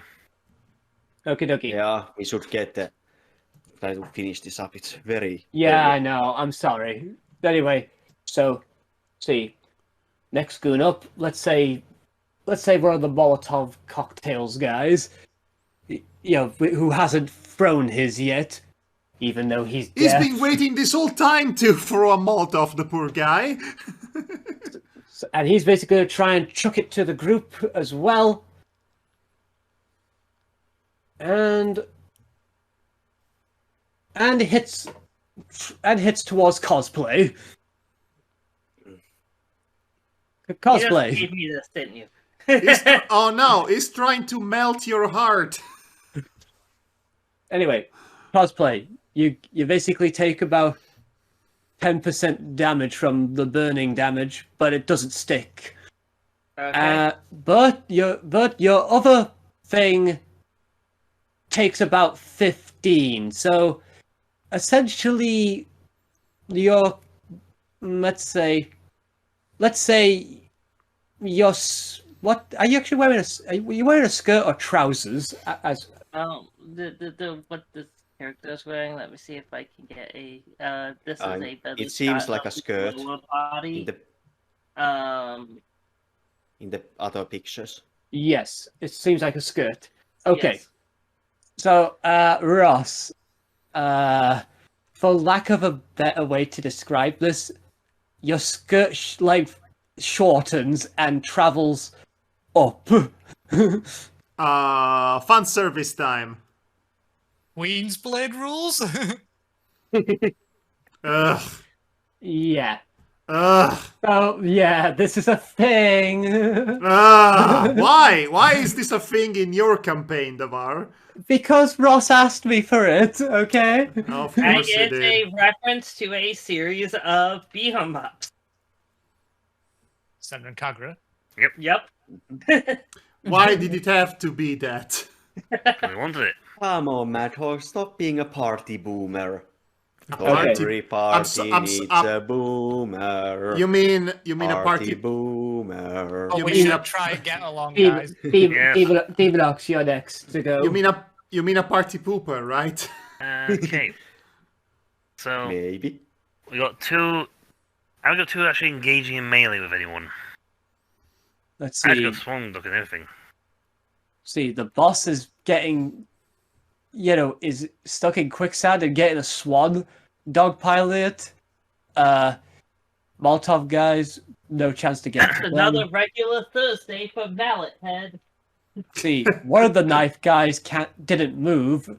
One knife guy tried If I to use attack if I Ross. use his ability right now, it should draw them off onto him. That's true, if you want to taunt. And quite frankly, it'll give everyone a chance to finish it off because I know for a fact my offensive skill is very bad. Yes. So I know that my best bet is to do something that makes him useful to the group. So you see Lou Booth take his pose, ready to fight, and then all of a sudden he goes, "Oh, dunk." As then you see one of the goons that was like fighting Nina, for example, just looks over to Lou Boo suddenly, shakes his head, and is like, "Look! He thinks he can beat us while sleeping! Let's get him!" Yes, you just Jigglypuffed. I mean, is this more Snorlax because he fell asleep himself? I fall asleep. It's Yeah, Lou Boo's more like- special effect is actual fact he can nod off in a fight. It's actual move for him. He nods off in a fight. However, when he does it, all of a sudden people are suddenly like and attack him for it. Yes, a certain number of enemies will try to attack him. Anyway, Yep. so one of the Molotov cocktail guys is going to move, and he cannot do anything else right now. Madhog, you're next. Right. So the excitement in the air and the people on guy. fire and all that and the acid just motivates me, you know? I feel like doing something crazy. What's the crazy thing? I must be a taxi because I'm crazy. Taxi. Crazy. Anyway, I'm going to turn into a ball of fire. Right. Yes, I'm going to curl into a ball in the style of Sonic, except I'm a bear. So that's funny, I guess. And I'm still on fire, and I'm going to roll towards the boss. Right then. Okay. I cast Fireball at the boss. I'm Roll- the Fireball. Roll for to hit then. What he's doing, he's rolling the hit. Yep, he's rolling. Oh, no. Oh, you miss. You missed. Oh. The swan dragged him away to one side when you were just about to hit him. Well, that's a shame. But it's also pretty funny when you think about it. So basically, that's how we'll flavor it, and you're just basically gone to the other side of him, so you're just standing behind him. Okay, well, I hope there's not a lake in my general direction. Okay, since the boss Why is... you exist on Trimander logic, where you die if your fire ever goes out? Honestly, I don't want to find out. So yeah, the boss has basically got a swan attached to him right now, and suddenly you see him basically like raise the swan like, ah! He's gonna try to attack Madhog with it. Yes! Can he use the swan as a golf bat? He's And I am use the it. ball. The swan is going to be used as a bludgeoning weapon. And of course he misses. Aww. Oh, damn it. This is why we can't have nice things. I can't believe this. Such an awesome thing I just thought of. And there's no... Yeah. Anyway, it seems like this is a night of... Devar, if I were the DM, I would be tempted to just give it to you as a reward. Anyway, let's just get on to the next one. So, see, who is next again? To me comes... let's see, Madhog was there, and then Icipall, you're next then. Isn't there a goon between us? You have a pipe goon who suddenly is... I meant in the turn order. He's already taken it, the boss. Oh, right. The pipe goon is potentially distracted with you, Bill. How many goons are still left on the field? All of them, I'm afraid. Oh, right. Because the most damage has been done to the boss exclusively right now.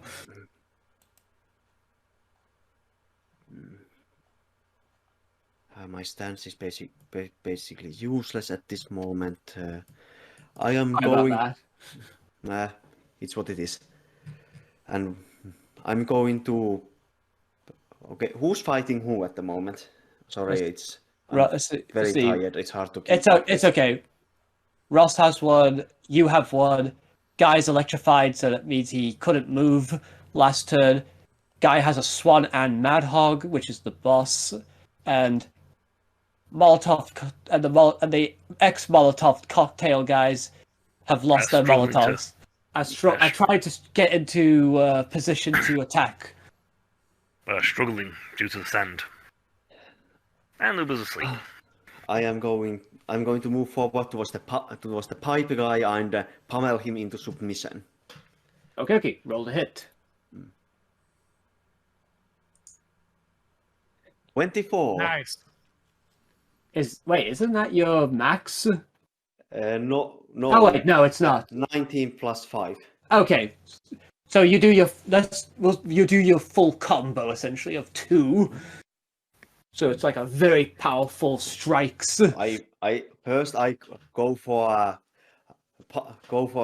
run towards him, go for a full-on punch on his stomach, and as he bends over, his jaw meets my knee. And he's knocked out cold. Completely. Nice. Yay. Let's see. Alright. Let me... Did someone say cold? Okay, and because you took out Pipe Guy, that means that goon is gone from the turn order. So, Brendan, you're next. Is there anything obstructing between me and the boss? No. I didn't think so. So I'll dash in and start dishing out more on him as well. So roll the hit then. That is the plan. Does the boss have a name? Usually bosses in Brawlers have a silly name. Something like... Mallet Man.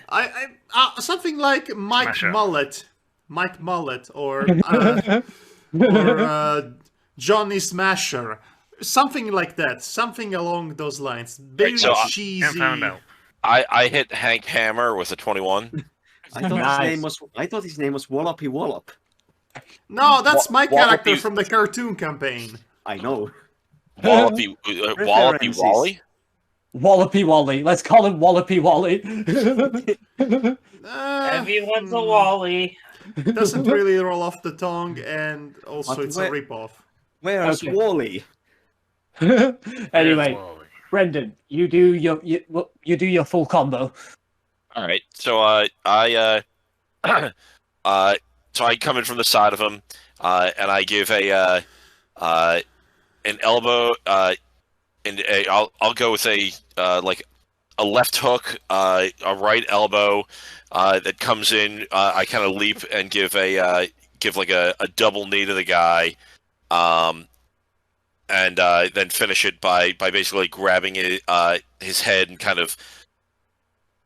I'm too tired to even fucking care. I kick him. It doesn't matter. Let's just get this over with. Of course. Sorry. Again. Anyway. So essentially, because you've done your full combo, that means he is basically been put to the ground, but he might get back up on his next turn. So But, Ross, your turn. Okay, well, I am now going to ice spear him while he's down. Okay, roll a hit.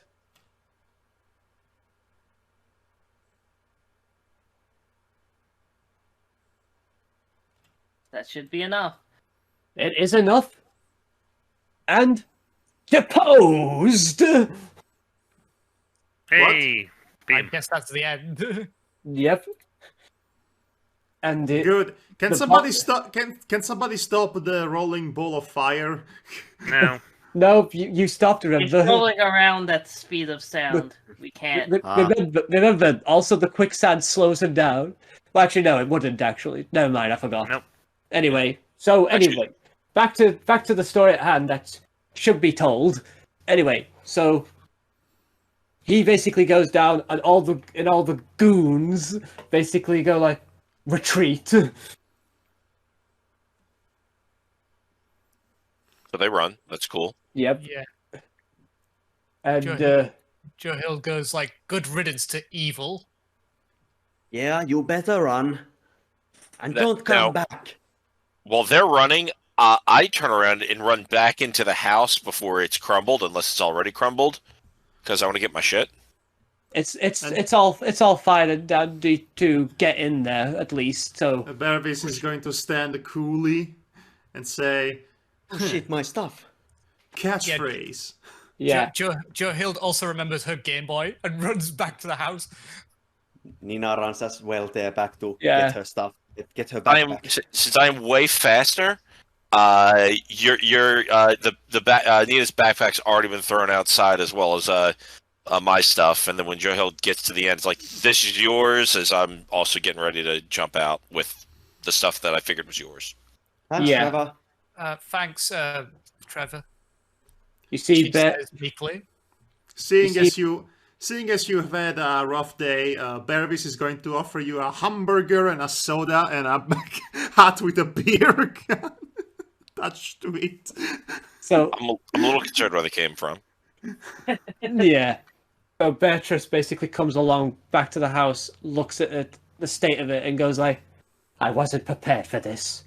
Now they know what we're up to, and they have a better idea of what's to come." Well, they certainly have a much better idea than we do. Yeah, maybe. I think You it's mean time to more start evil the- farmers?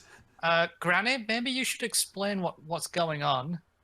Yeah, because this is kind of starting to feel like home, and I do not mean that in a good way.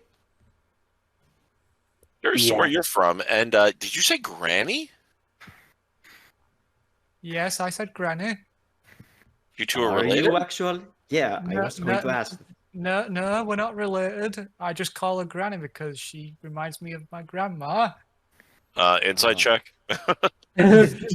Inside check! She's been honest. You have no honest. reason. I believe her completely. She doesn't seem like a good liar. Let's put it that way. That's valid. Anyway, Maybe she's so good liar that she looks like she's a bad liar. Terms of endearment. Okay, continue. Sorry. Devar. It's alright. Beatrice then looks to you all and says, like, "Do you remember the organization I told you about who were looking for stance users?" I wasn't there, so no. Yes. The Syndicate? The Syndicate, who run the world. Farmer Ted? Blink, Really? blink, blink. I don't think that guy is in charge. Yeah, Not- he's part of the goons. Not him. He is a part of the Syndicate, but he is of the lower rank of the hierarchy of commanders of England. Ooh. The Syndicate Does- Kill. Does Bearvis need to punch a queen or two? The Queen doesn't have power. I mean, that depends on your definition. So I need to. I'll have to explain this next in time, but just know, Vainglory are now on the move. Vainglory. And we'll end it right there. All right. Continue. I just got cliffhangered. So we've got our antagonists of the arc, essentially. Right. Yes. I would apologize to all of you, but distractions happen. I'm rusty somewhat, and distractions. We'll just blame it on the distractions. Don't worry, that's pretty much the kind of chaos I've come to expect from our sessions. And we started pretty late compared to our usual time. The late start is really what did it, so it's all right. I wouldn't worry about it. It's okay, Brendan. We can't help it sometimes. Okay, but still, I apologize. I did plan for the session to be much shorter than I actually intended, but I feel that's on me, so... Anyway, I'll ask you later what you guys thought of the session, because it's getting late, and... yeah, good idea. So I gotta go, but we'll certainly be able to talk about things in the near future. So we'll see each other next 2 weeks. I'm just going to say something real quick in that I could have put on the work here and actually studied the way Elvis speaks instead of going off the cuff by remembering episodes of Johnny Bravo that I have not watched in 20 years. But no, I think that this approach really captures the Bearvis experience, in that he's supposed to be bad at this. Yeah, well, I think that works much better than him giving a authentic. It does sound better that way. I got work in a few hours, though, guys, so I'm gonna. Okay. Okay. Good night. Good night, Brendan. Sorry. Good night, everyone. Good night. Okay. Good night. We'll see you next time for more of Bearvis, hoo-ha, and everyone else. Take care, buddy. And if you can just, Devar, if you can remember to answer my question I sent you. Yeah, I was about to answer that, but I got distracted. That's okay. It wasn't affect. It didn't affect anything yet. Right. So before you do that, I'm going to stop the recording, and I bid you good night. Okay. Good morning, everybody. Good morning, good night. It's all relative. Gates of Babylon. Fate stay night sucks.